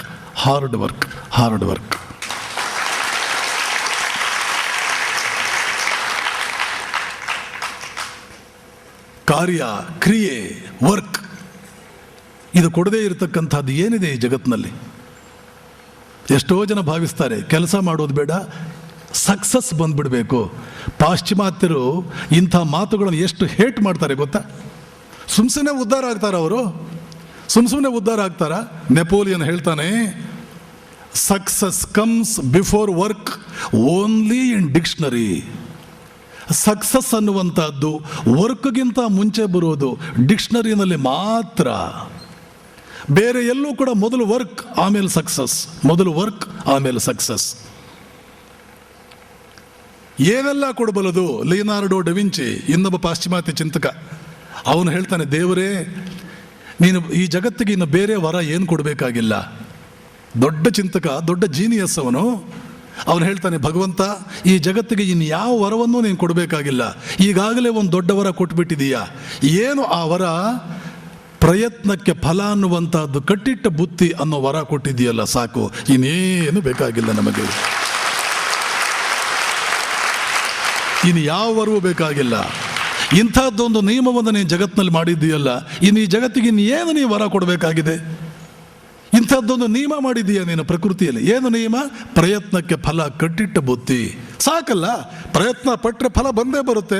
ಆರಾಮವಾಗಿ ಪ್ರಯತ್ನ ಪಡ್ತೀನಿ, ನಾನೇನು ಸುಮ್ಮನೆ ಪ್ರಯತ್ನ ಪಡೋದಿಲ್ಲ. ಫಲ ಬಂದೇ ಬರುತ್ತೆ, ಪ್ರಯತ್ನ ಪಟ್ಟರೆ ಆಯಿತು. ಸುಮ್ಮನೆ ಕೂತ್ಕೊಂಡು ನನಗೇನು ಬೇಡ. ಪ್ರಯತ್ನ ಪಟ್ಟರೂ ಏನೂ ಸಿಗೋದಿಲ್ಲ ಅಂದರೆ ನಾನು ಕಣ್ಣೀರು ಹಾಕಬೇಕು. ಪ್ರಯತ್ನ ಪಟ್ಟರೆ ಫಲ ಕಟ್ಟಿಟ್ಟ ಬುತ್ತಿ ಅನ್ನೋವಾಗ ಜಿಗಿದಾಡಿಕೊಂಡು 24 ಗಂಟೆ ಪ್ರಯತ್ನ ಪಡ್ತೀನಿ. ಇದೆಲ್ಲ ಎಲ್ಲಿ ಹೋಯಿತು? ಈ ಭಾರತೀಯರ ತಲೆಗಳಿಗೆ ಯಾಕೆ ಇಂಥ ವಿಚಾರಗಳು ಬರೋದಿಲ್ಲ?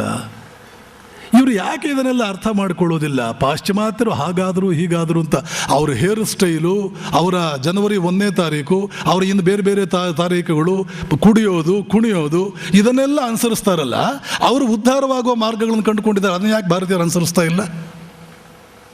ಏನಾಗಿದೆ ಈ ಭಾರತೀಯರಿಗೆ?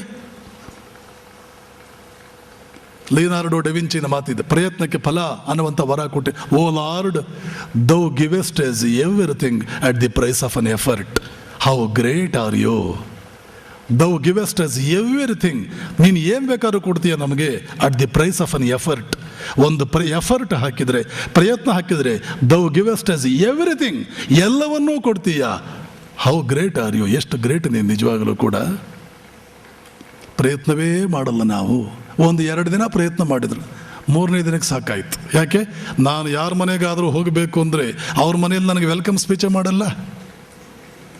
ಅವ್ರ ಮನೆಯಲ್ಲಿ ನನಗೆ 3-3, 4-4 ಹಾರಗಳೇ ಹಾಕೋದಿಲ್ಲ. ಹಾರಗಳು ಹಾಕ್ತಾರೆ, ನಿಮ್ಮನ್ನು ವೆಲ್ಕಮ್ ಮಾಡ್ತಾರೆ, ನಿಮಗೆ ಪೂರ್ಣ ಕುಂಭ ಸ್ವಾಗತನೂ ಕೊಡ್ತಾರೆ. ಯಾವಾಗ? ಒಂದು 10 ವರ್ಷ ತಡೀರಿ, ಒಂದು 5 ವರ್ಷ ತಡೀರಿ, ಒಂದು 12 ವರ್ಷ ತಡೀರಿ, 12 ವರ್ಷ ತಪಸ್ಸು ಮಾಡಿ.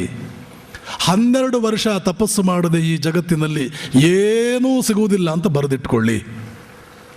12 ವರ್ಷ ತಪಸ್ಸು ಮಾಡದೆ ಈ ಪ್ರಪಂಚದಲ್ಲಿ ಏನೂ ಸಿಗೋದಿಲ್ಲ. ಆದರೆ 12 ವರ್ಷ ತಪಸ್ಸು ಮಾಡಿದರೂ ನೀವು ಒಂದು ಬಯಸಿದರೆ 4 ಸಿಗುತ್ತದೆ. ನೀವು ಒಂದು ಬಯಸಿದರೆ 4 ಸಿಗುತ್ತದೆ. ಮೊದಲು ಸ್ವಲ್ಪ ತಪಸ್ಸು ಅಂತಂದರೆ ಧ್ಯಾನ ಮಾಡೋದಂದೇ ಅಷ್ಟೇ ಅಲ್ಲ, ಅದು ಒಂದು ರೀತಿ ತಪಸ್ಸು. ತಪಸ್ಸು ಅಂತಂದರೆ ಏನು? ಒಂದು ಜೀವನದಲ್ಲಿ ಒಂದು ಗುರಿ ಇಟ್ಕೊಳ್ಳೋದು. ಏನು ತಪಸ್ಸು ಅಂದರೆ? ಇಚ್ಛಾಶಕ್ತಿ.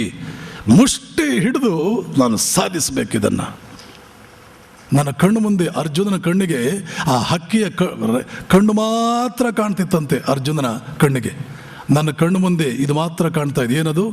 ನಾನೊಬ್ಬ ಕರೋಡ್ಪತಿ ಆಗಬೇಕು, ನಾನು ಒಂದು 100 ಕೋಟಿ ಗಳಿಸ್ಬೇಕು, ಒಂದು 100 ಕೋಟಿ ನಾನು ಗಳಿಸ್ಬೇಕು. ಯಾರ ಮನೆಯಲ್ಲಿ ನೋಡಿದ್ರು ನನ್ನ ಪ್ರಾಡಕ್ಟೇ ಇರಬೇಕು. ಯಾರ ಮನೆಯಲ್ಲಿ ನೋಡಿದ್ರು ನನ್ನ ಪ್ರಾಡಕ್ಟೇ, ಯಾರ ಮನೆಯಲ್ಲಿ ನೋಡಿದ್ರು ನನ್ನ ಪ್ರಾಡಕ್ಟೇ, ಯಾರ ಮನೆಯಲ್ಲಿ ನೋಡಿದ್ರು ನನ್ನ ಪ್ರಾಡಕ್ಟ್. ಇದು ಯಾವಾಗ ಆಗುತ್ತೆ ಗೊತ್ತಾ? ಮೊದಲು ಒಳ್ಳೆ ಹೆಸರು ಮಾಡಿ, ಮೊದಲು ಒಳ್ಳೆ ಹೆಸರು ಮಾಡಿ. ಯಾವುದೇ ಒಂದು ಕಾಲೇಜ್ ಕಟ್ತೀರಿ, ಮೊದಲನೇ ವರ್ಷ ಎಷ್ಟು ಅಡ್ವರ್ಟೈಸ್ಮೆಂಟ್ ಕೊಡಬೇಕು, ಎರಡನೇ ವರ್ಷ ಎಷ್ಟು ಅಡ್ವರ್ಟೈಸ್ಮೆಂಟ್ ಕೊಡಬೇಕು. ಆದರೆ ನಿಮ್ಮ ಶ್ರಮದಿಂದ ನೀವು ಕಾಲೇಜು ಹೈಸ್ಕೂಲು ಮಾಡೋದ್ರಲ್ಲ, ಯಾವುದಾದ್ರೂ ಒಂದು ವರ್ಷ ಒಂದು 4 ರ್ಯಾಂಕು ನಿಮ್ಮ ಕಾಲೇಜಿಗೆ ಬಂದುಬಿಡ್ತಲ್ಲ, ಆಮೇಲೆ ಅಡ್ವರ್ಟೈಸ್ಮೆಂಟ್ ಕೊಡಬೇಕಾ? ಪ್ರತಿ ವರ್ಷ ಇಷ್ಟು ಜನರನ್ನು ತಗೊಳ್ತೀವಿ, ಇಷ್ಟು ಅಪ್ಲಿಕೇಶನ್ ರಿಜೆಕ್ಟ್ ಮಾಡು, ಇಷ್ಟು ಅಪ್ಲಿಕೇಶನ್ ರಿಜೆಕ್ಟ್ ಮಾಡು. ಅಲ್ಲಿಂದ ಇಲ್ಲಿಂದ ವಿದ್ಯಾರ್ಥಿಗಳು ಬಂದು ಮುತ್ತುತ್ತಾರೆ ನಿಮ್ಮ ಕಾಲೇಜಿಗೆ. ಇಲ್ಲ, ನಾವು 100 ವಿದ್ಯಾರ್ಥಿಗಳನ್ನ ತಗೊಳ್ಳೋದು, 500 ಜನ ವಿದ್ಯಾರ್ಥಿಗಳನ್ನು ನಾವು ರಿಜೆಕ್ಟ್ ಮಾಡ್ತಾ ಇದ್ದೇವೆ. ಮೊದಲು ವಿದ್ಯಾರ್ಥಿಗಳು ಬೇಕು ಅಂತ ಅಡ್ವರ್ಟೈಸ್ಮೆಂಟ್ ಕೊಟ್ಟಿರ್ತಾರೆ, ಆಮೇಲೆ ವಿದ್ಯಾರ್ಥಿಗಳು ಬೇಡ ಅಂತ ಅವರು ತಿರಸ್ಕರಿಸ್ತಾರೆ. ಯಾಕೆ ಹಾಕ್ತಾರೆ? ಹೆಸರು ಬಂದುಬಿಡ್ತು. ಹೆಸರು ಬಂದ ಮೇಲೆ ನಾಮೊಂದು ತಾಮೊಂದು ಅಂತ ಬಂದರು. ಆವಾಗ ನಾವೇ ಸೆಲೆಕ್ಟ್ ಮಾಡ್ಕೊಳ್ಬೇಕಾಯಿತು, ಯಾರನ್ನು ತಗೊಳ್ಳೋಣ, ಯಾರನ್ನು ಬೇಡ ಅಂತ ಪಕ್ಕಕ್ಕೆ ಕಳಿಸೋಣ. ಯಶಸ್ಸಿನ ಗುರಿ ಇಷ್ಟೇ, ಮೊದಲು ಹೆಸರು ಮಾಡಿ. ಯಾವಾಗ ಹೆಸರು ಮಾಡ್ತೀರಿ ನೆನ್ಪಿಟ್ಕೊಳ್ಳಿ, ದುಡ್ಡನ್ನು ಗುರಿಯಾಗಿಟ್ಕೊಂಡ್ರೆ ಹೆಸರು ಬರಲ್ಲ. ದುಡ್ಡನ್ನು ಗುರಿಯಾಗಿಟ್ಕೊಂಡ್ರೆ ಹೆಸರು ಬರಲ್ಲ.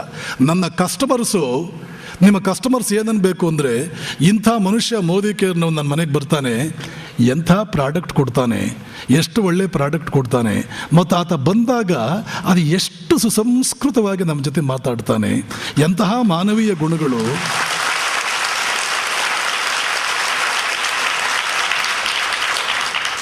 ಎಂಥ ಅದ್ಭುತವಾದಂಥ ವ್ಯಕ್ತಿ. ನಾನೇನಾದರೂ ಸೋಪ್ ತಗೊಂಡ್ರೆ ಅವನ ಹತ್ರ ತಗೊಳ್ತೇನೆ, ಇಲ್ಲಾಂದರೆ ಸೋಪೇ ಇಲ್ಲದೆ 3 ದಿನ ಸ್ನಾನ ಮಾಡ್ತೇನೆ.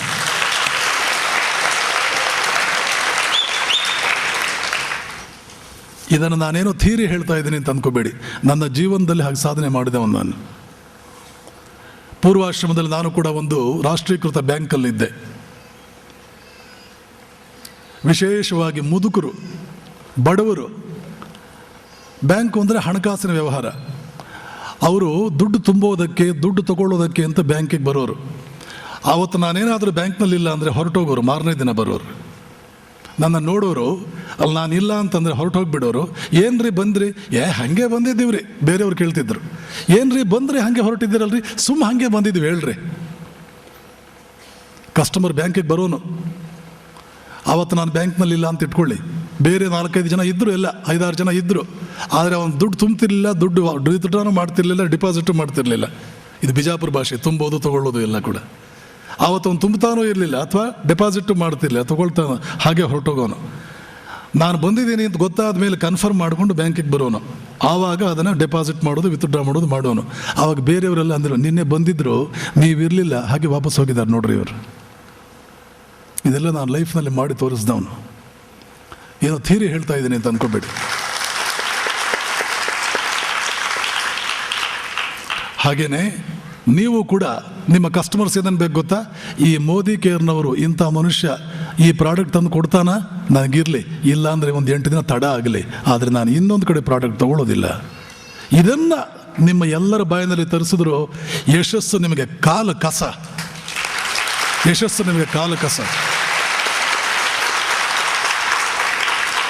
ಇನ್ನು 5 ನಿಮಿಷದಲ್ಲಿ ನಾನು ಮಾತು ಮುಗಿಸ್ತೇನೆ. ಒಬ್ಬ ಗುರು, ಒಬ್ಬ ಶಿಕ್ಷಕನಿಗೆ ವಿದ್ಯಾರ್ಥಿಯ ದೇವರು. ಆ ದೇವರು ಸುಪ್ರೀತನಾಗ್ಬಿಟ್ಟ, ಇನ್ನು ಆ ಗುರುವಿಗೆ ಯಾವುದರ ಕೊರತೆಯೂ ಇಲ್ಲ ಜೀವನದಲ್ಲಿ. ಒಬ್ಬ ಬಿಸ್ನೆಸ್ ಮ್ಯಾನ್, ಅವನಿಗೆ ಯಾರು ದೇವರು? ಅವನ ಕಸ್ಟಮರೇ ದೇವರು. ಆ ದೇವರು ಸುಪ್ರೀತನಾಗ್ಬಿಟ್ಟ, ಆ ಕಸ್ಟಮರ್ ಅನ್ನೋ ದೇವರು ಸುಪ್ರೀತನಾಗ್ಬಿಟ್ಟ, ಆ ಬಿಸ್ನೆಸ್ ಮ್ಯಾನ್ಗೆ ಇನ್ಯಾವ ಕೊರತೆಯೂ ಇಲ್ಲ ಜೀವನದಲ್ಲಿ. ಒಬ್ಬ ಡಾಕ್ಟ್ರಿಗೆ ಪೇಷಂಟೇ ದೇವರು. ಪೇಷಂಟ್ಗಳು ಆ ಡಾಕ್ಟ್ರ್ ಹತ್ರ ಹೋಗಿ ಸುಮ್ಮನೆ ಅವ್ರ ಕೈ ಕೊಟ್ಟು ಅವ್ರ ಕೈ ಹೀಗೆ ಹಿಡ್ಕೊಂಡ್ರೆ ಸಾಕು, ನಮ್ಮ ಕಾಯಿಲೆ ಎಲ್ಲ ಹೋಗ್ಬಿಡುತ್ತೆ ನೋಡ್ರಿ. ಅವ್ರ ಮುಖದಲ್ಲಿ ಎಂಥ ನಗೆ, ಎಂಥ ಒಂದು ಆತ್ಮೀಯತೆ, ಎಷ್ಟು ಒಳ್ಳೆಯವರು, ಏನಪ್ಪ ಚೆನ್ನಾಗಿದೆಯಾ ಅಂತ ಒಂದು ವಾಕ್ಯ ಬರುತ್ತೆ ಅವ್ರ ಬಾಯಿನಲ್ಲಿ. ಕೇಳಿಬಿಟ್ರೆ ಕಾಯಿಲೆನೇ ಹೋಗ್ಬಿಡುತ್ತೆ ನೋಡಿ. ಪೇಷಂಟ್ ಅನ್ನುವಂತಹ ದೇವರನ್ನು ಈ ಡಾಕ್ಟ್ರ್ ಮೆಚ್ಚಿಸಿದಾನ, ಇನ್ನು ಆ ಡಾಕ್ಟ್ರಿಗೆ ಯಾವ ಕೊರತೆಯೂ ಇಲ್ಲ. ನಿಮ್ಮ ಡಾಕ್ಟ್ರು, ನಿಮ್ಮ ದೇವರುಗಳು ನಿಮ್ಮ ಕಸ್ಟಮರ್ಸ್. ಈ ದೇವರನ್ನು ನೀವು ಸುಪ್ರೀತಿಗೊಳಿಸಿದ್ರೆ ಸಾಕು. ಆಮೇಲೆ ಹೇಗಿದ್ರು ಹೇಳಿದ್ದೀನಿ, ಇನ್ನು 5 ನಿಮಿಷಕ್ಕೆ ಮುಗಿಸ್ತೀನಿ ಅಂತ. ಉತ್ಸಾಹದಿಂದ ಹೋಗ್ತಾ ಇದ್ದೀರಿ. ನಮ್ಮ ಭಾರತೀಯರಿಗೆ ಆರಂಭ ಶೂರತ್ವ, ಉತ್ಸಾಹದಿಂದ ಹೋಗ್ತಾ ಇರ್ತಾರೆ. ಮಧ್ಯೆ ಏನಾದರೂ ಒಂಚೂರು ಅವಮಾನವಾಯಿತು, ಯಾಕೆ ಮನೆಗೂ ನೀವು ಹೋಗ್ತೀರಿ, ಹೋಗ್ರಿ, ನೀವು ಮಾಡೋದಕ್ಕೆ ಬೇರೆ ಕೆಲಸ ಇಲ್ಲ ಅಂತ ಯಾರು ಅಂದ್ಬಿಡ್ತಾರೆ. ಅಲ್ಲ, ಅವರು ನಿಮಗಿಂತ 5 ರೂಪಾಯಿ ಕಡಿಮೆ ಕೊಡ್ತಾರೆ, ಮತ್ತು ನಿಮ್ದು ಯಾಕೆ 5 ರೂಪಾಯಿ ಜಾಸ್ತಿ ಅಂತಂದ್ಬಿಡ್ತಾರೆ. ನಿಮ್ಗೆ ಆವಾಗಲೇ ಅದು ತಲೆನೋವಾಗುತ್ತೆ. ಹೀಗೆ ಯುದ್ಧವನ್ನು ಗೆಲ್ಲುವುದಕ್ಕೆ ಹೊರಟಾಗ ಚೆನ್ನಾಗಿ ನೆನ್ಪಿಟ್ಕೊಳ್ಳಿ, ಇದು ಹೋರಾಟ, ಜೀವನ ಹೋರಾಟ. ಹೋರಾಟ ಅಂತಂದರೆ ಏನು? ಆರ್ಡ್ಸ್ ವಿರುದ್ಧವಾಗಿ ಕೆಲಸ ಮಾಡೋದು. ನಿಮ್ಮ ಜೀವನವೇ ಒಂದು ಹೋರಾಟ. ಇಲ್ಲಾಂದರೆ ಒಂದು ನೌಕರಿಗೆ ಹೋಗ್ಬಿಡಿ. ಎಲ್ಲೋ ಒಂದು ನೌಕರಿ ಕೊಡ್ತಾರೆ, ತಿಂಗಳು ಬಂದ ಸಂಬಳ ಬರುತ್ತೆ, ಅದು ಗೂಟಕ್ಕೆ ಕಟ್ಟಿ ಹಾಕಿರೋ ದನ ಇದ್ದ ಹಾಗೆ. ಆದರೆ ರೇಡಿಯಸ್ ಆಚೆಗೆ ಎಂದಿಗೂ ಹೋಗೋದಕ್ಕೆ ಸಾಧ್ಯವಿಲ್ಲ. ಅಷ್ಟಂತೂ ಸಿಗುತ್ತೆ, ದೊಡ್ಡದು ಸಿಗೋದು ಇಲ್ಲ, ಸಣ್ಣದು ಹೋಗೋದು ಇಲ್ಲ. 6ಕ್ಕೆ ಏರಲಿಲ್ಲ, 3ಕ್ಕೆ ಇಳಿಲಿಲ್ಲ. ಆದರೆ ಇದು 6 ಕೋಟಿ ಮಾಡುವ ಕೆಲಸಕ್ಕೆ ಬಂದಿದ್ದೀರಿ.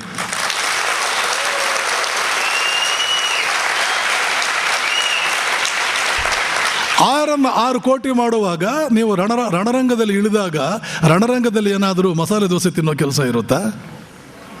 ರಣರಂಗ ಅಂದರೆ ಯುದ್ಧ, ಹತಾಶೆ, ಜಿಗುಪ್ಸೆ, ಜಯ, ನಗು, ಕೇಕೆ ಎಲ್ಲನೂ ಇದೆ. ಹಾಗೆ ಒಂದು ಮನೆಯಲ್ಲಿ ನಿಮಗೆ ಏನೇನೋ ಮಾತಾಡ್ತಾರೆ. ಇನ್ನೊಮ್ಮೆ, ಸರ್ ಹೋದ ಸಲ ಒಂದು ಪ್ರಾಡಕ್ಟ್ ಕೊಟ್ಟಿದ್ರಲ್ಲ, ಬ್ಯೂಟಿಫುಲ್, ಈ ಸಲ ಹೋದ ಸಲ ಕೊಟ್ಟಿದ್ರಲ್ಲ ಅದರ 10 ಟೈಮ್ಸ್ ಆ ಪ್ರಾಡಕ್ಟ್ ಕೊಡಿ ಅಂತ ಇನ್ನೊಂದು ಮನೇಲಿ ಅಂತಾರೆ. ನಮ್ಮ ಫ್ರೆಂಡ್ಗೂ ಹೇಳಿದ್ದೀನಿ, ಸರ್ ನೀವು ಅಲ್ಲಿ ಹೋಗಿ ಆ ಅಡ್ರೆಸ್ನಲ್ಲಿ, ಅವರು ಕೂಡ ನಿಮ್ಮ ಕಸ್ಟಮರ್ ಆಗ್ತಾರೆ ಅಂತಾರೆ. ಪ್ರಪಂಚವೇ ಹಾಗೆ. ಅಕ್ಕ ಮಹಾದೇವಿ ಹೊರಟಾಗ ಕೆಲವರು ಅನ್ನೋರಂತೆ, ನಾಚಿಕೆ ಕೆಟ್ಟವಳು ಹೆಣ್ಣ ಇವಳು, ಚೂರಾದರೂ ನಾಚಿಕೆ ಇದೆಯಾ? ಯಾರಾದರೂ ಬೈದರೆ ಅವಳು ಎಡಗಡೆ ಕೂದಲಲ್ಲಿ ಒಂದು ಗಂಟು ಹಾಕ್ತಾ ಇದ್ಲು. ಇನ್ನು ಕೆಲವರು, ಎಂತಹ ವೈರಾಗ್ಯ ಮೂರ್ತಿ ಮಹಾನುಭಾವಳು ಇವಳು ದರ್ಶನದಿಂದಲೇ ನಮ್ಮ ಪಾಪ ಎಲ್ಲ ಹೋಗುತ್ತೆ ಹಾಗಂದಾಗ ಬಲಗಡೆ ಗಂಟು ಹಾಕ್ತಾ ಇದ್ಲು. ಸಾಯಂಕಾಲ ದೇವಸ್ಥಾನಕ್ಕೆ ಬಂದು ನೋಡಿದ್ರೆ ಈ ಕಡೆ 10 ಗಂಟು, ಈ ಕಡೆ 10 ಗಂಟು, ಈಕ್ವೇಷನ್ ಕರೆಕ್ಟ್, ಅಕೌಂಟ್ ಬ್ಯಾಲೆನ್ಸ್ ಆಯಿತು. ನೆನಪಿಟ್ಕೊಳ್ಳಿ, ಮಹತ್ತರವಾದ ಕಾರ್ಯ ಮಾಡಬೇಕು ಅಂತ ಹೊರಟಾಗ, ಸಾಧನೆ ಮಾಡಬೇಕು ಅಂತ ಹೊರಟಾಗ, ನಿಮಗೆ ಬೈಯೋರು 10 ಜನ, ಪೂಜೆ ಮಾಡೋರು 10 ಜನ ಕರೆಕ್ಟಾಗಿ ಇರ್ತಾರೆ.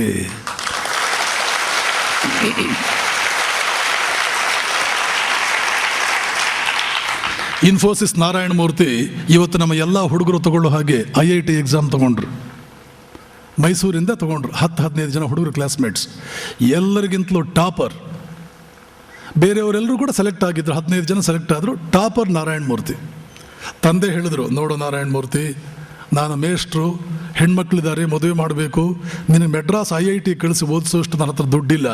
ಮೈಸೂರಿನಲ್ಲಿ ನೀನು ಇಂಜಿನಿಯರಿಂಗ್ ಓದೋದಾದ್ರೆ ಓದಿಸ್ತೀನಪ್ಪ, ಮೆಡ್ರಾಸ್ಗೆಲ್ಲ ಕಳಿಸೋಷ್ಟು ದುಡ್ಡಿಲ್ಲ. ಪಾಪ ಅಪ್ಪನ ಪರಿಸ್ಥಿತಿ ಮಗನಿಗೆ ಗೊತ್ತಿತ್ತು. ಸರಿ ಅಂತ ಒಪ್ಕೊಂಡ. ಫ್ರೆಂಡ್ಸ್ ಎಲ್ಲ ಮೆಡ್ರಾಸ್ಗೆ ಹೊರಟಿದ್ರು ಮೈಸೂರಿಂದ. ಅವ್ರನ್ನೆಲ್ಲ ಬೀಳ್ಕೊಡೋಣ ಅಂತ ರೈಲ್ವೆ ಸ್ಟೇಷನ್ಗೆ ಬಂದ. ಒಬ್ಬೊಬ್ಬನೂ ಖುಷಿಯಾಗಿದ್ದಾನೆ, ಮೆಡ್ರಾಸ್ IIT ಹೋಗ್ತೀನಿ. IIT ಸೀಟ್ ಸಿಗೋದು ಒಂದೇ, ಅಮೆರಿಕಾಗೆ ವೀಸಾ ಸಿಗೋದು ಒಂದೇ ಆ ಕಾಲದಲ್ಲಿ. ಈಗಿನ ಅಮೆರಿಕ ಬಹಳ ಕೆಳಗೆ ಬಂದಿದೆ. ಆಗಿನ ಕಾಲದಲ್ಲಿ ಅಮೆರಿಕ ಅಂದರೆ ಕೇಳಬೇಕಾ, ಸ್ವರ್ಗ ಅದು, ಎಲ್ಲ ಭಾರತೀಯರಿಗಿದ್ದಂಥ ಕನಸು. ಸೊ ಎಲ್ರಿಗೂ ಕೂಡ IIT ಸೀಟ್ ಸಿಕ್ಬಿಟ್ಟಿದೆ. ಎಲ್ಲರೂ ಕೂಡ ಟ್ರೈನ್ ಬಂತು, ಹತ್ತಿದ್ರು. ನಾರಾಯಣ ಮೂರ್ತಿಗೆ ಒಳಗೊಳಗೇ ಪಾಪ ಆ ನೋವು ತಡ್ಕೊಳ್ಳೋಕೆ, ಇವರೆಲ್ಲರಿಗಿಂತಲೂ ಹೆಚ್ಚು ಮಾರ್ಕ್ಸ್ ತಗೊಂಡವನು ನಾನು ಇಲ್ಲೇ ಕೊಳಿಬೇಕಾಗಿದೆ, ಇವ್ರು ಹೋಗ್ತಾ ಇದ್ದಾರೆ ಅಂತ ಹೇಗೋ ತಡ್ಕೊಂಡಿದ್ದ ಆ ದುಃಖ. ಅವರೆಲ್ಲ ಟ್ರೈನ್ ಹತ್ತಿ ಹೋದ ಮೇಲೆ ಇನ್ನು ತಡ್ಕೊಳ್ಳೋಕ್ಕಾಗಲಿಲ್ಲ. ಆ ಉಮ್ಮಳಿಸಿ ಬರೋ ದುಃಖ, ಅಲ್ಲೇ ರೈಲ್ವೆ ಸ್ಟೇಷನ್ ಕುಳಿತುಕೊಂಡು ಸುಮಾರು 1 ಗಂಟೆ ಕಾಲ ಎಲ್ಲ ದುಃಖ ಉಮ್ಮಳಿಸಿ ಅದೆಲ್ಲ ಆಚೆಗೆ ಹಾಕಿ, ಅಲ್ಲೇ ದೊಡ್ಡ ಆಕಾಶವೇ ತಲೆ ಮೇಲೆ ಬಿದ್ದವನಿಗೆ ಏನಪ್ಪ ಈ ಥರ ಆಗೋಯ್ತಲ್ಲ ನನ್ನ ಲೈಫು ಅಂತ ಹತಾಶನಾಗಿ ಕುಳಿತುಕೊಂಡ್ಬಿಟ್ಟ. ಆಮೇಲೆ ಎಲ್ಲಿಂದ ಇತ್ತು ಆ ರೋಷ ಉಕ್ಕಿ ಬಂತು. ಅಲ್ಲಿ ಕುಳಿತ ಜಾಗದಲ್ಲಿ ಮುಷ್ಟಿ ಹಿಡಿದೊಂದು ಪ್ರತಿಜ್ಞೆ ಮಾಡಿದ, ಈ IITನಲ್ಲಿ ಓದಿರೋ ಹುಡುಗರನ್ನು, ಸಾವಿರಾರು ಹುಡುಗರು, ನನ್ನ ಕೆಳಗಡೆ ಕೆಲಸ ಮಾಡುವಂಥ ವ್ಯಕ್ತಿ ನಾನು ಆಗಲಿಲ್ಲ ಅಂತಂದರೆ ನಾನು ನಾರಾಯಣ ಮೂರ್ತಿನೇ ಅಲ್ಲ.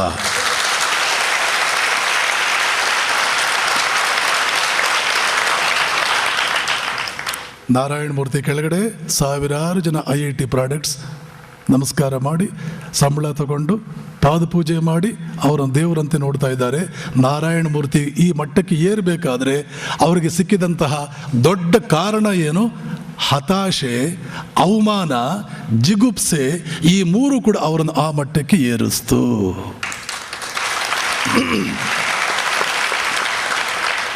IITನಲ್ಲಿ ಸೀಟು ಸಿಕ್ತು. IITಗೆ ಅವರು ಹೋಗ್ಬಿಟ್ಟಿದ್ರೆ ದೇವರು ಶಾಪ ಕೊಟ್ಟಂಗೆ ಆಗ್ತಿತ್ತು. ಹಾಗೇನೆ ಯಾವುದಾದ್ರೂ ಮನೆಯಲ್ಲಿ ನಿಮಗೆ ಅವಮಾನ ಆಗಲಿಲ್ಲ ಅಂದರೆ ದೇವರು ಶಾಪ ಕೊಟ್ಟ ಅಂತ ಅರ್ಥ. ಅವಮಾನ ಆಯ್ತಾ, ದೇವರು ವರ ಕೊಟ್ಟ.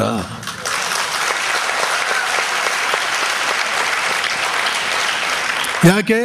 ನಾರಾಯಣ ಮೂರ್ತಿಗೆ ಆದ ಅವಮಾನ, ನಾರಾಯಣ ಮೂರ್ತಿಗೆ ಆದ ನಿರಾಸೆ, ಅವ್ರಿಗಾದ ಜಿಗುಪ್ಸೆ, ಅವ್ರಿಗೆ ಬಂದ ಕಣ್ಣೀರು, ಇವೆಲ್ಲ ಇಲ್ಲದೆ ಹೋಗಿದ್ದಿದ್ರೆ ಇವತ್ತು ಇಂಥ ನಾರಾಯಣ ಮೂರ್ತಿ ಸಿಗ್ತಿರ್ಲಿಲ್ಲ ನಮಗೆ, ಇಂಥ ನಾರಾಯಣ ಮೂರ್ತಿ ಆಗ್ತಿರ್ಲಿಲ್ಲ.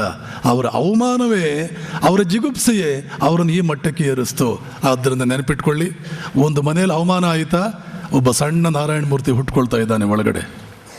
ಜಿಗುಪ್ಸೆ ಆಯಿತಾ, ಕಣ್ಣೀರು ಬಂತ, ಭಗವಂತ ಎಂಥ ವರ ಕೊಟ್ಟೆ, ನಾನು ಕೂಡ ಇವತ್ತು ಮುಷ್ಟಿ ಹಿಡಿದು ಒಂದು ದಿನ ನಾನೊಬ್ಬ ಅಂಬಾನಿ ಆಗ್ತೇನೆ, ಆವಾಗ ಇದೇ ಮನುಷ್ಯ, ನನಗೆ ಅವಮಾನ ಮಾಡಿದ ಮನುಷ್ಯ ನನ್ನ ಹತ್ರ ಬಂದು ಅಪಾಯಿಂಟ್ಮೆಂಟ್ ತಗೊಳ್ತಾನೆ ಅನ್ನುವಂಥ ಒಂದು ಜೋರಾದ ಪ್ರತಿಜ್ಞೆ ಮಾಡ್ತೇನೆ.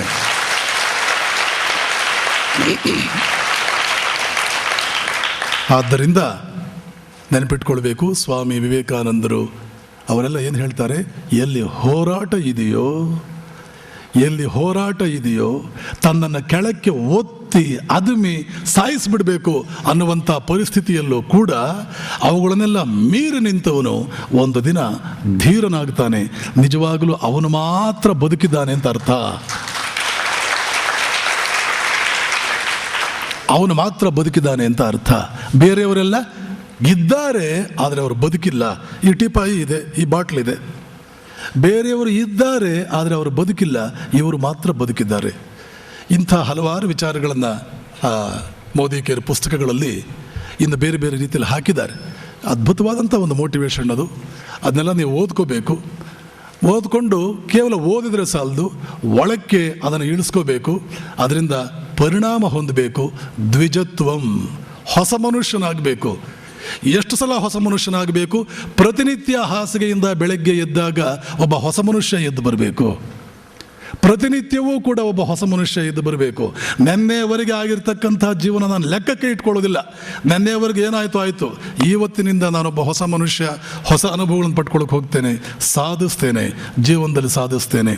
ಹೀಗೆ ಯೋಚನೆ ಮಾಡ್ತಿರೋ ಅಂಥವರು ಹೀರೋಸ್, ಅಂಥವರು ಜಗತ್ತಿನ ಹೂವುಗಳು.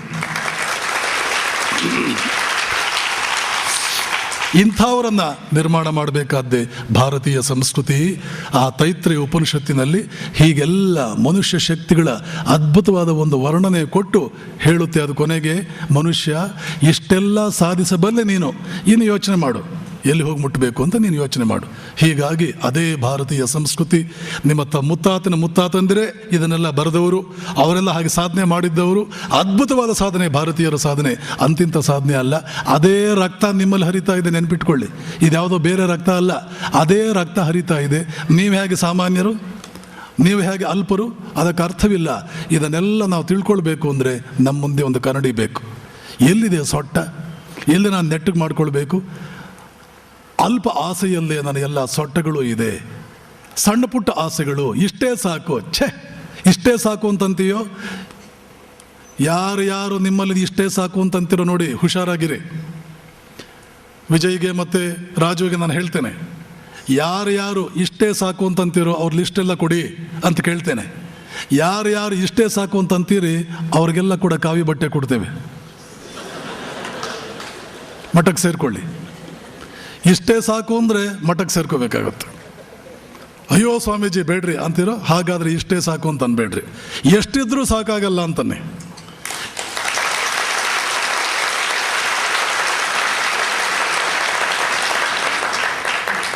ನಿಮಗೆಲ್ಲ ಒಳ್ಳೆಯದಾಗಲಿ ಅಂತ ಹೇಳಿ ನಾನು ಮಾತು ಮುಗಿಸ್ತೇನೆ. ನಮಸ್ಕಾರ.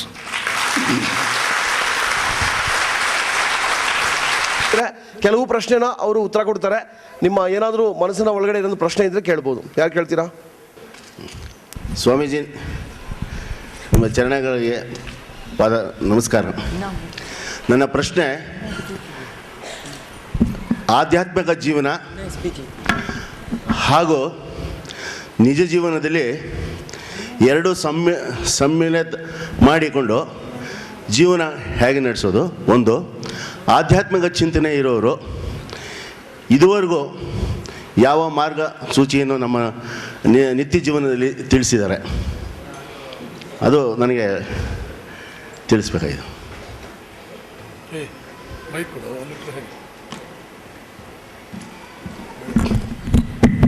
ಆಧ್ಯಾತ್ಮ ಜೀವನ ಮತ್ತು ನಿಜ ಜೀವನ ಇವೆರಡನ್ನು ಒಟ್ಟಿಗೆ ಸೇರಿಸಿ ಒಂದು ಜೀವನ ಪದ್ಧತಿಯನ್ನು ನಮ್ಮ ದೇಶದ ಮಹಾತ್ಮರು ನಿರ್ಮಾಣ ಮಾಡಿದ್ದಾರೆ. ಅದನ್ನೇ ನಾವು ಕರ್ಮಯೋಗ ಅಂತ ಕರಿತೀವಿ. ಕರ್ಮ ಮಾಡ್ತಾ ಇರಬೇಕು, ಜೊತೆಗೆ ಅದು ಯೋಗವೂ ಆಗಿರಬೇಕು. ಕರ್ಮ ಮಾಡ್ತಾ ಇರಬೇಕು ಅಂದರೆ ಏನು? ಪ್ರತಿನಿತ್ಯದ ಸಂಸಾರವೂ ನಡೆಸ್ಕೊಂಡು ಹೋಗ್ತಾ ಇರಬೇಕು. ಹೆಂಡತಿ ಮಕ್ಕಳು ಇರ್ತಾರೆ, ನೌಕರಿ ಮಾಡ್ತೀರಿ ಅಥವಾ ಉದ್ದಿಮೆ ಮಾಡ್ತೀರಿ, ಏನನ್ನೂ ಬಿಟ್ಟಿಲ್ಲ, ಎಲ್ಲವನ್ನೂ ಮಾಡ್ತಾ ಇದ್ದೀರಿ. ಆದರೆ ಅದರ ಜೊತೆಗೆ ನಿಮ್ಮ ಆತ್ಮ ಜಾಗೃತವೂ ಆಗ್ತಾ ಇರಬೇಕು. ಅಂಥದ್ದೊಂದು ಜೀವನ ಪದ್ಧತಿ ನಮ್ಮಲ್ಲಿದೆ. ಅದನ್ನೇ ನಾವು ಕರ್ಮಯೋಗ ಕೃಷ್ಣ ಭಗವದ್ಗೀತೆಯಲ್ಲಿ ಹೆಚ್ಚು ಒತ್ತು ಕೊಟ್ಟಿದ್ದು ಅದಕ್ಕೆ. ಯಾಕೆಂದರೆ ಯಾವುದೇ ಸಮಾಜದಲ್ಲಿ 99% ಗೃಹಸ್ಥರೇ ಇರ್ತಾರೆ, 1% ಕೂಡ ಸನ್ಯಾಸಿಗಳಿರಲ್ಲ. ಆದ್ದರಿಂದ ಬಹುಜನರಿಗೆ ಅನ್ವಯಿಸುವಂಥ ಧರ್ಮವನ್ನೇ ಹೇಳಬೇಕಾಗುತ್ತೆ ಸಾರ್ವತ್ರಿಕವಾಗಿ ಹೇಳುವಾಗ. ಅರ್ಜುನ ಕೂಡ ಹೇಳಿ ಕೇಳಿ ಒಬ್ಬ ರಾಜ ಉದ್ಧಾರವಾಗುವಂತಹ ಮಾರ್ಗ ಯಾವುದು ಅಂದರೆ ಏನು? ಬಹಳಷ್ಟು ಕೆಲಸ ಕಾರ್ಯಗಳಿರುತ್ತೆ ರಾಜ ಅಂತಂದರೆ. ಒಬ್ಬ DC ಗೆ ಎಷ್ಟು ಕೆಲಸ, ಇನ್ನು ರಾಜನಿಗೆ ಎಷ್ಟು, ಅಷ್ಟು ಕೆಲಸಗಳ ನಡುವೆಯೂ ಕೂಡ ನೀನು ಯೋಗಿಯಾಗಬೇಕು ಅಂದರೆ ಏನು ಮಾಡಬೇಕು ಅನ್ನುವಂಥದ್ದೇ ಕರ್ಮಯೋಗ. ಕೃಷ್ಣ ಗೀತೆಯಲ್ಲಿ ಅದನ್ನು ಬಹಳ ಚೆನ್ನಾಗಿ ಹೇಳಿದ್ದಾನೆ. ಅದು ಕರ್ಮಯೋಗಕ್ಕೆ ಸಂಬಂಧಪಟ್ಟಂಥ ವಿವರಗಳು ನೀವು ತಿಳ್ಕೊಳ್ಬೇಕು ಅಂತಂದರೆ ಇಷ್ಟು. ಏನದು? ಗಮನವನ್ನೆಲ್ಲ ಕೆಲಸದ ಕಡೆ ಕೊಡಿ. ಯಾಕೆ? ಕೆಲಸವೂ ಒಂದೇ, ಧ್ಯಾನವೂ ಒಂದೇ. ಪೂರ್ತಿ ಕೆಲಸವನ್ನು ಅದರ ಕಡೆ ಕೊಡಿ. ಮತ್ತು ಕೆಲಸವನ್ನು ಪ್ರೀತಿಸಿ. ಕೆಲಸದ ಬಗ್ಗೆ ಬೇಜಾರು ಪಟ್ಕೋಬೇಡಿ. ಯಾರು ಬೇಜಾರು ಪಟ್ಕೊಂಡು ದೇವ್ರ ಪೂಜೆ ಮಾಡ್ತಾರೋ ಅವ್ರಿಗೆ ದೇವರ ಅನುಗ್ರಹ ಆಗುತ್ತಾ? ಇಲ್ಲಿ ಕೆಲಸವೇ ದೇವರ ಪೂಜೆ. ಆದ್ದರಿಂದ ಕೆಲಸವನ್ನು ಮೈ ಮರೆತು, ಟೈಮಿಂಗ್ಸ್ ಇಲ್ಲದೆ, ಮೈ ಮರೆತು ಇಷ್ಟು ಟೈಮಿಂದ ಇಷ್ಟು ಟೈಮು ಅಂತಿಲ್ಲದೆ ಖುಷಿಯಾಗ್ತಾ ಇರುತ್ತೆ ನಾನು ಕೆಲಸ ಮಾಡಿದ್ರೆ. ಶಿವರಾಮ್ ಕಾರಂತರು ಯಾರೋ ಕೇಳಿದ್ರು, ಇಷ್ಟೆಲ್ಲ ಬರೆದ್ರಲ್ಲ ಹೇಗೆ ಸಾಧ್ಯವಾಯಿತು? ನಾನು ಏನೋ ಬಹಳ ಬರೀಬೇಕು ಅಂತ ಬರೀಲಿಲ್ಲ, ಬರೀತಾ ಇದ್ರೆ ನನಗೆ ಖುಷಿಯಾಗ್ತಾ ಇರುತ್ತೆ. ಖುಷಿಯಾಗೋ ಕೆಲಸ ಎಷ್ಟು ಮಾಡಿದ್ರೂ ಸುಸ್ತಾಗಲ್ಲ, ಬೇಜಾರಾಗಲ್ಲ. ಬರಿತಾ ಹೋದೆ ಅವೆಲ್ಲ ಪುಸ್ತಕಗಳಾದವು.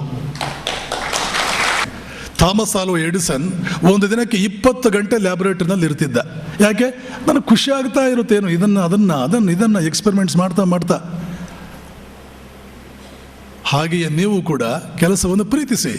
ಅದನ್ನು ಹೇಗೆ ಪ್ರೀತಿಸೋದು? ಅದರಿಂದ ಹಣ ಬರುತ್ತೆ, ಅದರಿಂದ ಕೀರ್ತಿ ಬರುತ್ತೆ, ಅದರಿಂದ ಗೌರವ ಬರುತ್ತೆ. ಯಾಕೆ ಹಾಗಾದರೆ ಪ್ರೀತಿ ಮಾಡಬಾರ್ದು? ಯಾವುದರಿಂದ ನಮಗೆ ಹಣ ಬರುತ್ತೆ, ಗೌರವ ಬರುತ್ತೆ, ಕೀರ್ತಿ ಬರುತ್ತೆ, ಸ್ಥಾನಮಾನ ಬರುತ್ತೆ, ನೂರಾರು ಜನರ ಪರಿಚಯ ಆಗುತ್ತೆ, ಅವರಲ್ಲಿ ಎಂತೆಂಥ ದೊಡ್ಡವರೂ ಇರ್ತಾರೆ, ಅಷ್ಟು ಜನರ ಸಂಪರ್ಕ ಸಿಗುತ್ತೆ. I am meeting the whole society, ಇಡೀ ಸೊಸೈಟಿ ನಾನು ಮೀಟ್ ಮಾಡ್ತಾ ಇದ್ದೇನೆ. ಒಬ್ಬೊಬ್ಬರು ಒಂದೊಂದು ಥರ ಇರ್ತಾರೆ, ವೆರೈಟಿ ಆಫ್ ಎಕ್ಸ್ಪೀರಿಯನ್ಸ್ಗಳಾಗ್ತಾ ಇರುತ್ತೆ. ಒಬ್ಬ ಸಿಡುಕ ಇರ್ತಾನೆ, ಒಬ್ಬ ಒಳ್ಳೆಯವನಿರ್ತಾನೆ, ಎಂತೆಂಥ ಜನರು ಕೂಡ ಅನುಭವ ಹೇಗೋ ಎಷ್ಟೋ ಚೆನ್ನಾಗಿರುತ್ತೆ. Meeting people is A great job. ಜನರನ್ನು ಮೀಟ್ ಮಾಡೋದು ಎಂಥ ಆನಂದ ಅದು. ಜನರನ್ನು ಮೀಟ್ ಮಾಡ್ತಾ ಹೋಗೋದು ಎಂಥ ಆನಂದ. ಮತ್ತು ನೀವು ಬಹಳ ಪ್ರೀತಿಯಿಂದ ಪೊಲೈಟಾಗಿ ಅವರಲ್ಲಿ ಆಸಕ್ತಿ ಇಟ್ಕೊಂಡು ಅವ್ರ ಜೊತೆ ಮಾತನಾಡೋಕೆ ಹೊರಟ್ರೆ ಬೇಗ ಫ್ರೆಂಡ್ಸ್ ಆಗಿಬಿಡ್ತಾರೆ ಅವರು. What A beauty of an experience. ಇಷ್ಟೆಲ್ಲ ಜೀವನದಲ್ಲಿ ಅವಕಾಶಗಳಿರುವಾಗ ಅದನ್ನು ಯಾಕೆ ಪ್ರೀತಿ ಮಾಡಬಾರ್ದು? ಪ್ರೀತಿಸಿ. ಆದ್ದರಿಂದ ಮನಸ್ಸನ್ನೆಲ್ಲ ಪ್ರೀತಿಸೋದ್ರಿಂದ ಅದರಲ್ಲಿ ಇಡೀ ಕೆಲಸವನ್ನು ಮಾತ್ರ ಗಮನದಲ್ಲಿಟ್ಕೊಳ್ಳಿ, ಬೇರೆ ಏನನ್ನು ಯಾಕೆ? ಬೇರೆ ಏನನ್ನಾದರೂ ಗಮನದಲ್ಲಿಟ್ಕೊಂಡ್ರೆ ಕೆಲಸದ ಮೇಲೆ ಪ್ರೀತಿ ಬರಲ್ಲ.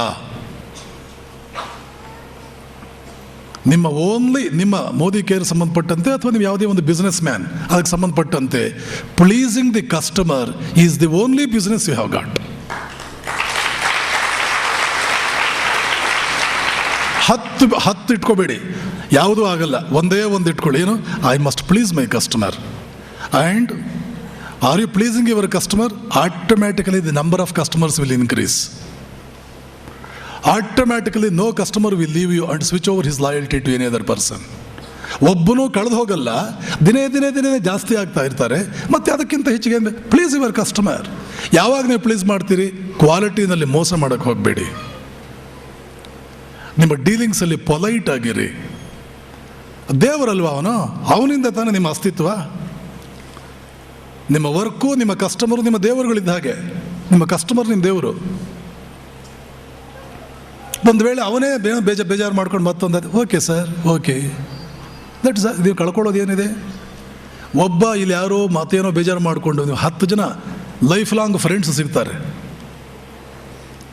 ಸೊ ಹೀಗಾಗಿ ಈ ಕಡೆ ಕೆಲಸವನ್ನೇ ಸಂಪೂರ್ಣವಾಗಿ ಮನಸ್ಸು ಕೊಟ್ಟು ಯಾರನ್ನು ಉದ್ದೇಶಿಸಿ ಕೆಲಸ ಮಾಡ್ತಾ ಇದ್ದೀವೋ ಅವನೇನಾದರೂ ಸಂತೃಪ್ತನಾದರೆ ಅದು ಆಧ್ಯಾತ್ಮಿಕ ಜೀವನವೇ. ರೋಗಿ ಸಂತೃಪ್ತನಾದರೆ ಡಾಕ್ಟರ್ ಬೇರೆ ಪೂಜೆ ಮಾಡಬೇಕಾದ ಅವಶ್ಯಕತೆ ಇಲ್ಲ. ವಿದ್ಯಾರ್ಥಿ ತೃಪ್ತನಾದರೆ ಮೇಷ್ಟ್ರಾದವನು ಧ್ಯಾನ ಮಾಡೋ ಅವಶ್ಯಕತೆ ಇಲ್ಲ. ಕಸ್ಟಮರ್ ಪ್ಲೀಸ್ ಆದರೆ ಬಿಸ್ನೆಸ್ ಮ್ಯಾನ್ ಆದವನು ಬೇರೆ ಇನ್ಯಾವುದೇ ಕೂಡ ಆಧ್ಯಾತ್ಮಿಕ ಪ್ರಕ್ರಿಯೆಯಲ್ಲಿ ತೊಡಗಬೇಕಾದ ಕಾರಣ ಇಲ್ಲ. Here you are achieving both. Lata ಅವ್ರದ್ದೇನೋ ಬ್ರೇಸ್ಲೆಟ್ ಕೇಳ್ತೀನಿ. ಲತಾ ಅವರು ಓಕೆ. ಹೀಗಾಗಿ ಎರಡನ್ನೂ ಕೂಡ ನೀವು ಸಾಧಿಸಬಹುದು. Any other question?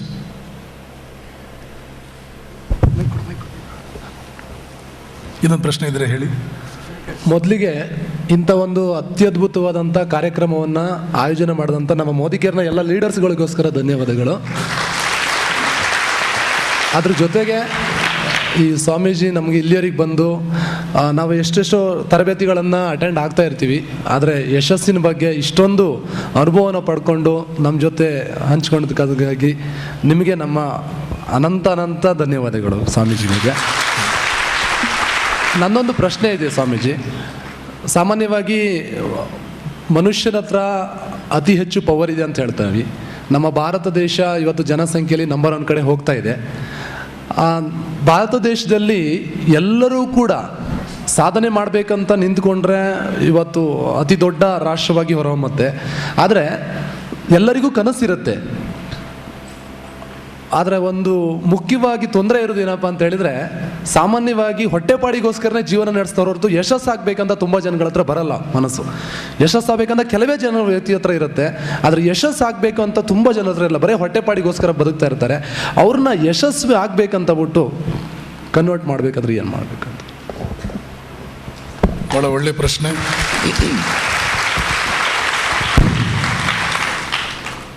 ಹೊಟ್ಟೆಪಾಡಿಗೆ ಮಾಡಿ ತಪ್ಪೇನಿಲ್ಲ, ಆದರೆ ಅಲ್ಲೇ ನಿಲ್ಲಬೇಕು ಯಾಕೆ?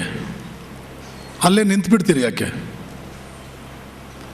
ಇದಕ್ಕೆಲ್ಲ ಕಾರಣ ನಮ್ಮ ದೇಶದಲ್ಲಿ ನಮ್ಮ ಜನರಿಗೆ ಸಿಕ್ಕಿರ್ತಕ್ಕಂಥ ಕೆಲವು ತಪ್ಪು ಉಪದೇಶಗಳು.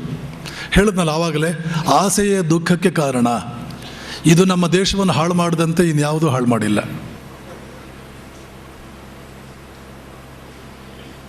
ಇಂತಹ ಪೊಳ್ಳು ಹೇಡಿಗಳನ್ನು ನಿರ್ಮಾಣ ಮಾಡುವ, ಅಲ್ಪರನ್ನು ನಿರ್ಮಾಣ ಮಾಡುವ ಉಪದೇಶಗಳನ್ನು ಗಂಭೀರವಾಗಿ ನಾವು ತಗೊಂಡ್ಬಿಟ್ಟಿದ್ದೇವೆ. ಬಿಡಿ ಅದನ್ನು. ಮೊದಲು ನೆನ್ಪಿಟ್ಕೊಳ್ಳಿ,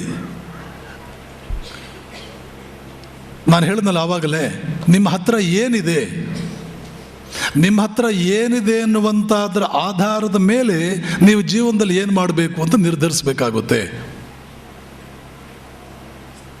ತೈತ್ರಿಯ ಉಪನಿಷತ್ತಿಗೆ ವಾಪಸ್ ಹೋಗ್ತೇನೆ.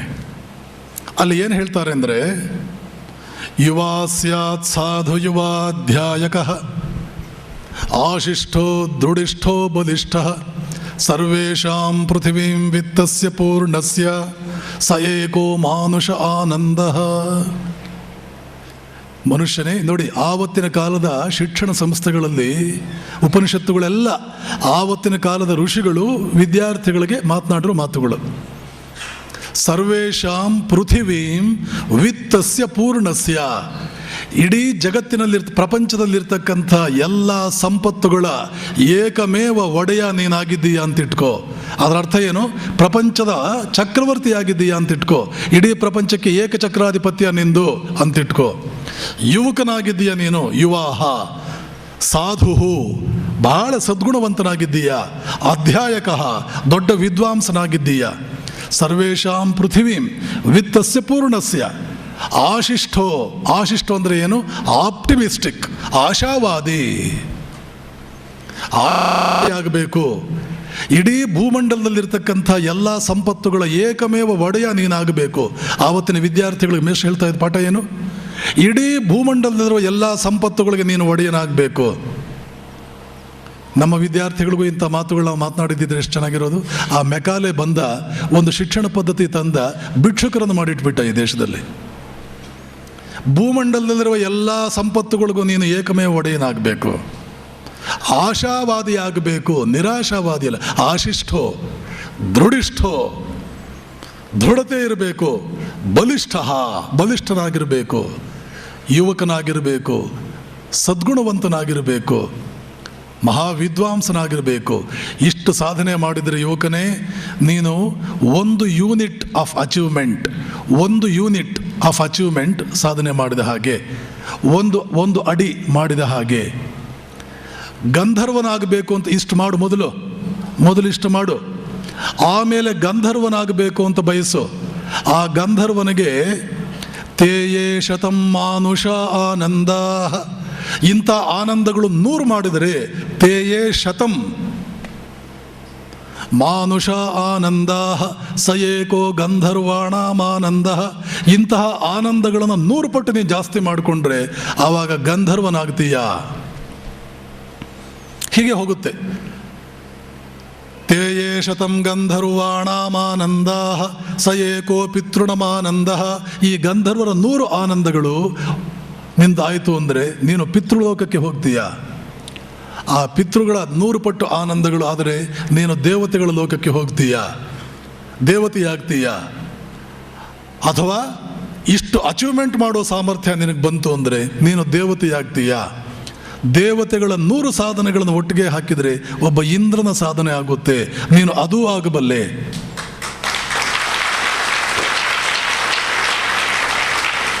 ಅಷ್ಟಕ್ಕೆ ಮುಗಿಲಿಲ್ಲ. ಇಂದ್ರನ 100 ಆನಂದಗಳು, 100 ಸಾಧನೆಗಳು ಒಬ್ಬ ಬೃಹಸ್ಪತಿಯ ಸಾಧನೆಗೆ ಸಮವಾಗುತ್ತದೆ. ನೀನು ಅದೂ ಆಗಬಲ್ಲೆ. ಬೃಹಸ್ಪತಿಯ 100 ಆನಂದಗಳು ಪ್ರಜಾಪತಿ ಅಂದರೆ ಏನು ಗೊತ್ತಾ? ಬ್ರಹ್ಮ ವಿಷ್ಣು ಮಹೇಶ್ವರ, ಅಲ್ಲಿ ಬ್ರಹ್ಮ ಅವನು ಪ್ರಜಾಪತಿಯ ಆನಂದಕ್ಕೆ ಸಮವಾಗುತ್ತೆ. ಪ್ರಜಾಪತಿಯ 100 ಆನಂದಗಳು ಒಬ್ಬ ಮುಕ್ತ ಪುರುಷನ ಆನಂದಕ್ಕೆ ಸಮವಾಗುತ್ತೆ. ನೀನು ಹುಟ್ಟಿರೋದೇ ಮುಕ್ತ ಪುರುಷನಾಗುವುದಕ್ಕೆ. ಮುಕ್ತ ಪುರುಷನ ಸ್ಥಾನಮಾನ ಏನು? ಪ್ರಪಂಚದ ಚಕ್ರವರ್ತಿಯ ಸ್ಥಾನಮಾನ ಏನು? ಇಡೀ ಪ್ರಪಂಚದ ಚಕ್ರವರ್ತಿಯಾದವನು ಒಂದು ಜುಜುಬಿ, ಒಂದು ಹುಲ್ಲುಕಡ್ಡಿ. ಆ ಮುಕ್ತ ಪುರುಷನಿಗೆ ಹೋಲಿಸಿದರೆ ರಾಮಕೃಷ್ಣರು, ವಿವೇಕಾನಂದರು, ರಮಣ ಮಹರ್ಷಿಗಳು, ಅಲ್ಲಮಪ್ರಭು, ಅಕ್ಕ ಮಹಾದೇವಿ, ಇಂಥ 100 ಜನ ಮುಕ್ತ ಪುರುಷ ಅವರಾದ್ರಲ್ಲ. ನಾವು ಎಲ್ಲಿದ್ದೇವೆ? ನಮ್ಮ ಬಯೋಡಾಟಾ ಎಲ್ಲಿದೆ? ನಮ್ಮ ಬಯೋಡಾಟಾ ಎಲ್ಲಿದೆ? ನಮ್ಮ ಬಯೋಡಾಟಾ ಏನಿದೆ? ನಮ್ಮ ಅಚೀವ್ಮೆಂಟು. ನಮ್ಮೂರಿನವರು, ನಮ್ಮ ಪಕ್ಕದ ಊರಿನವರು ಮುಕ್ತ ಪುರುಷರಾದ್ರಲ್ಲ. ಇಂದ್ರನ 100 ಆನಂದಕ್ಕೆ ಬೃಹಸ್ಪತಿಯ ಆನಂದಾಸಮ, ಬೃಹಸ್ಪತಿಯ 100 ಆನಂದಕ್ಕೆ ಪ್ರಜಾಪತಿಯ ಆನಂದಾಸಮ, ಪ್ರಜಾಪತಿಯ 100 ಆನಂದಕ್ಕೆ ಮುಕ್ತ ಪುರುಷನ ಆನಂದ ಸಮ. ಬೆಳಗ್ಗೆಯಿಂದ ಸಾಯಂಕಾಲದವರೆಗೆ ನಮ್ಮ ಮನೇಲಿ ಅಜ್ಜ ಅಜ್ಜಿ ಎಲ್ಲ ಮುಕ್ತಿ ಬೇಕು ಅಂತ ಬಯಸ್ತಾ ಇರ್ತಾರಲ್ಲ. ಆ ಮುಕ್ತಿ ಅಂದರೆ ಏನು ಅರ್ಥ? ಪ್ರತಿಯೊಬ್ಬರಿಗೂ ಮುಕ್ತನಾಗುವ ಸಾಮರ್ಥ್ಯ ಇದೆ, ಆಗಲೇಬೇಕು ಜೀವನದಲ್ಲಿ ಅಂತ ಜನ ಹೇಳೋದನ್ನು ನಾವು ಕೇಳಿದ್ದೀವಲ್ಲ. ಅಷ್ಟು ಸಾಧನೆ ಮಾಡೋದಕ್ಕೆ ಯಾಕೆ ಮನಸ್ಸು ಮಾಡ್ತಾ ಇಲ್ಲ? ಹೊಟ್ಟೆಪಾಡು, ಗುಬ್ಬಚ್ಚಿ ಆಗಿಬಿಡು, ಗುಬ್ಬಚ್ಚಿ ಜೀವನ ಮಾಡಿಬಿಡು. ಈ ರೀತಿಯ ಉಪದೇಶಗಳು ನಮ್ಮ ಮಕ್ಕಳಿಗೆ ನಾವು ಹೇಳಲೇ ಇಲ್ಲ. ಪ್ರಪಂಚವನ್ನೇ ಗೆಲ್ಲಬೇಕು, ಹಿಮಾಲಯವನ್ನು ಕುಟ್ಟಿ ಪುಡಿ ಮಾಡಬೇಕು. ಸ್ವಾಮಿ ವಿವೇಕಾನಂದರು ಪತ್ರಗಳು ಬರೀತಾರೆ. ಕುರ್ಮಸ್ತಾರಕ ಚರ್ವಣಂ ತ್ರಿಭುವನಂ ಉತ್ಪಾಟಯಾಮೋ ಬಲಾತ್. 3 ಲೋಕಗಳನ್ನು ಅಲಗಾಡಿಸ್ಬಿಡ್ತೇವೆ. ನಕ್ಷತ್ರಗಳನ್ನು, ಗಿಡದಿಂದ ಹೂವುಗಳನ್ನು ಕೀಳದಂತೆ ಕಿತ್ತು ಆ ಕಡೆಗೆ ಬಿಸಾಕ್ತೇವೆ. ಸಮುದ್ರಗಳನ್ನು ಒಣಗಿಸ್ಬಿಡ್ತೇವೆ. ಉಫ್ ಅಂತ ಊಗಿದ್ರೆ ಹಿಮಾಲಯ ಆ ಕಡೆ ಹೋಗಿ ಬೀಳುವಂತೆ ಮಾಡ್ತೇವೆ. ಯಾಕೆ? ನಾವು ರಾಮಕೃಷ್ಣರ ದಾಸರು.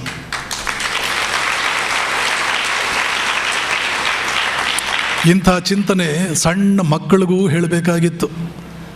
5 ವರ್ಷದ ಮಗುವಿನಿಂದ ಹೇಳ್ತಾನೆ ಬರಬೇಕಾಗಿತ್ತು. ಏನಾದರೂ ಮಾಡೋ, ಆದರೆ ನೆನಪಿಟ್ಕೋ, ಇಲ್ಲಿಯವರೆಗೆ ಇತಿಹಾಸದಲ್ಲಿ ಏನೇನಿದೆಯೋ ಆ ರೆಕಾರ್ಡೆಲ್ಲ ಬ್ರೇಕ್ ಮಾಡೋ ಅಷ್ಟೇ. ಏನಾದರೂ ಮಾಡು. ಇವತ್ತು ನಮ್ಮ ತಂದೆ ತಾಯಂದರೆ ಮಕ್ಕಳಿಗೆ ಹೇಳ್ತಾರೆ, ಕನ್ನಡ ಶಾಲೆ ಮಾಸ್ತರ್ ಆಗು, ಇಂಜಿನಿಯರ್ ಆಗಿಬಿಡ್ತು ಅಂತಂದರೆ ಇಂದ್ರ ಪದವಿ. ಇಲ್ಲ CET-ನಲ್ಲಿ ಏನಾದರೂ ಒಂದು ಬಂದು MBBS ಆಗಿಬಿಡ್ತು, ಒಬ್ಬ ಡಾಕ್ಟ್ರ್ ಆಗಿಬಿಡ್ತು, ಮುಗದೇ ಹೋಯ್ತು ಕತೆ. ಒಂದು ಮನೆಗೆ 4 ಜನ ಡಾಕ್ಟ್ರುಗಳಿರ್ತಾರೆ. ಒಂದು ಡಾಕ್ಟ್ರ್ ಆಗಿಬಿಡ್ತು, ಮುಗದೇ ಹೋಯಿತು. ಅಯ್ಯೋ ದುರ್ವಸ್ಥೆಯೇ. ಬೇರೆ ದೇಶದವ್ರು ಹಾಗೆ ಯೋಚನೆ ಮಾಡಿದ್ರೆ ಅರ್ಥ ಇದೆ. ಯಾಕೆ? ಅವ್ರೂರಿನಲ್ಲಿ ಉಪನಿಷತ್ತುಗಳಿಲ್ಲ ಅವರಿಗೆ. ಒಬ್ಬ ಮನುಷ್ಯನ ತಾಕತ್ತು ಏನು ಅಂತ ಹೇಳಿ ವಿವೇಕಾನಂದ ಏನು ಹೇಳ್ತಾರೆ ಗೊತ್ತಾ? No sciences, no books, no scriptures can even imagine the glory of self that appears as man.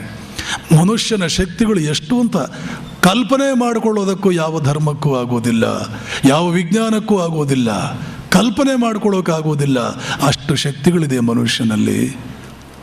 ಅಲ್ಪತನ, ಹೊಟ್ಟೆಪಾಡು, ಎಂತಹ ಇದೊಂದು ಜೀವನವೇ ಇದು ಜೀವನವೇ. ಆತ್ಮಹತ್ಯೆಗಿಂತಲೂ ದುರ್ವಸ್ಥೆ ಇದು. ಕೊನೆಗೆ ಆತ್ಮಹತ್ಯೆ ಮಾಡ್ಕೊಂಡವರಾದ್ರೂ ಹೋದರು. ಇದು ಬದುಕಿಯೂ ಆತ್ಮಹತ್ಯೆ. ಇದು ಒಂದು ಜೀವನವೇ ಅಲ್ಲ ಇದು. ಆದ್ದರಿಂದ ನೆನಪಿಟ್ಕೊಳ್ಳಿ, ಅಲ್ಪ ಆಸೆಗಳು ಬೇಡ. ಯಾವ ಕ್ಷೇತ್ರದಲ್ಲಾದರೂ ಒಂದು ಸೆಕೆಂಡ್ ತಗೊಂಡಿದ್ದೀವಿ, ಒಂದು ಕ್ಷೇತ್ರ ಏನಂತ ಕೆಟ್ಟ ಕ್ಷೇತ್ರವ ಇದು? ಹಣ ಬರುತ್ತೆ, ಕೀರ್ತಿ ಬರುತ್ತೆ, ಯಾರಿಗೆ ಬೇಡ? ಗೌರವ ಬರುತ್ತೆ, 10,000-1,000 ಜನ ಪರಿಚಯಕ್ಕೆ ಬರ್ತಾರೆ, ದೇಶ ವಿದೇಶಗಳನ್ನು ನೋಡ್ತೀವಿ. ಇದನ್ನೆಲ್ಲ ಪ್ರತಿನಿತ್ಯ ಮನಸ್ಸಿನ ಮುಂದೆ ತಂದ್ಕೋಬೇಕು, ಕನಸು ಕಾಣಬೇಕು. ಒಂದು ದಿನ ನಾನು ಹೀಗಾಗ್ತೇನೆ, ಈ ವರ್ಷದ ಕೊನೆಗೆ ನಾನು ಹೀಗಾಗ್ತೇನೆ, ಮುಂದಿನ ವರ್ಷದ ಕೊನೆಗೆ ಹೀಗಾಗ್ತೇನೆ, 5 ವರ್ಷದ ನಂತರ ಹೀಗಾಗ್ತೇನೆ. ಒಂದು ಚಾರ್ಟ್ ಹಾಕ್ಕೋಬೇಕು. ನೀವು ಮಲ್ಕೊಳ್ಳೋ ರೂಮ್ನಲ್ಲಿ ಅದೆಲ್ಲ ಬರ್ಕೋಬೇಕು.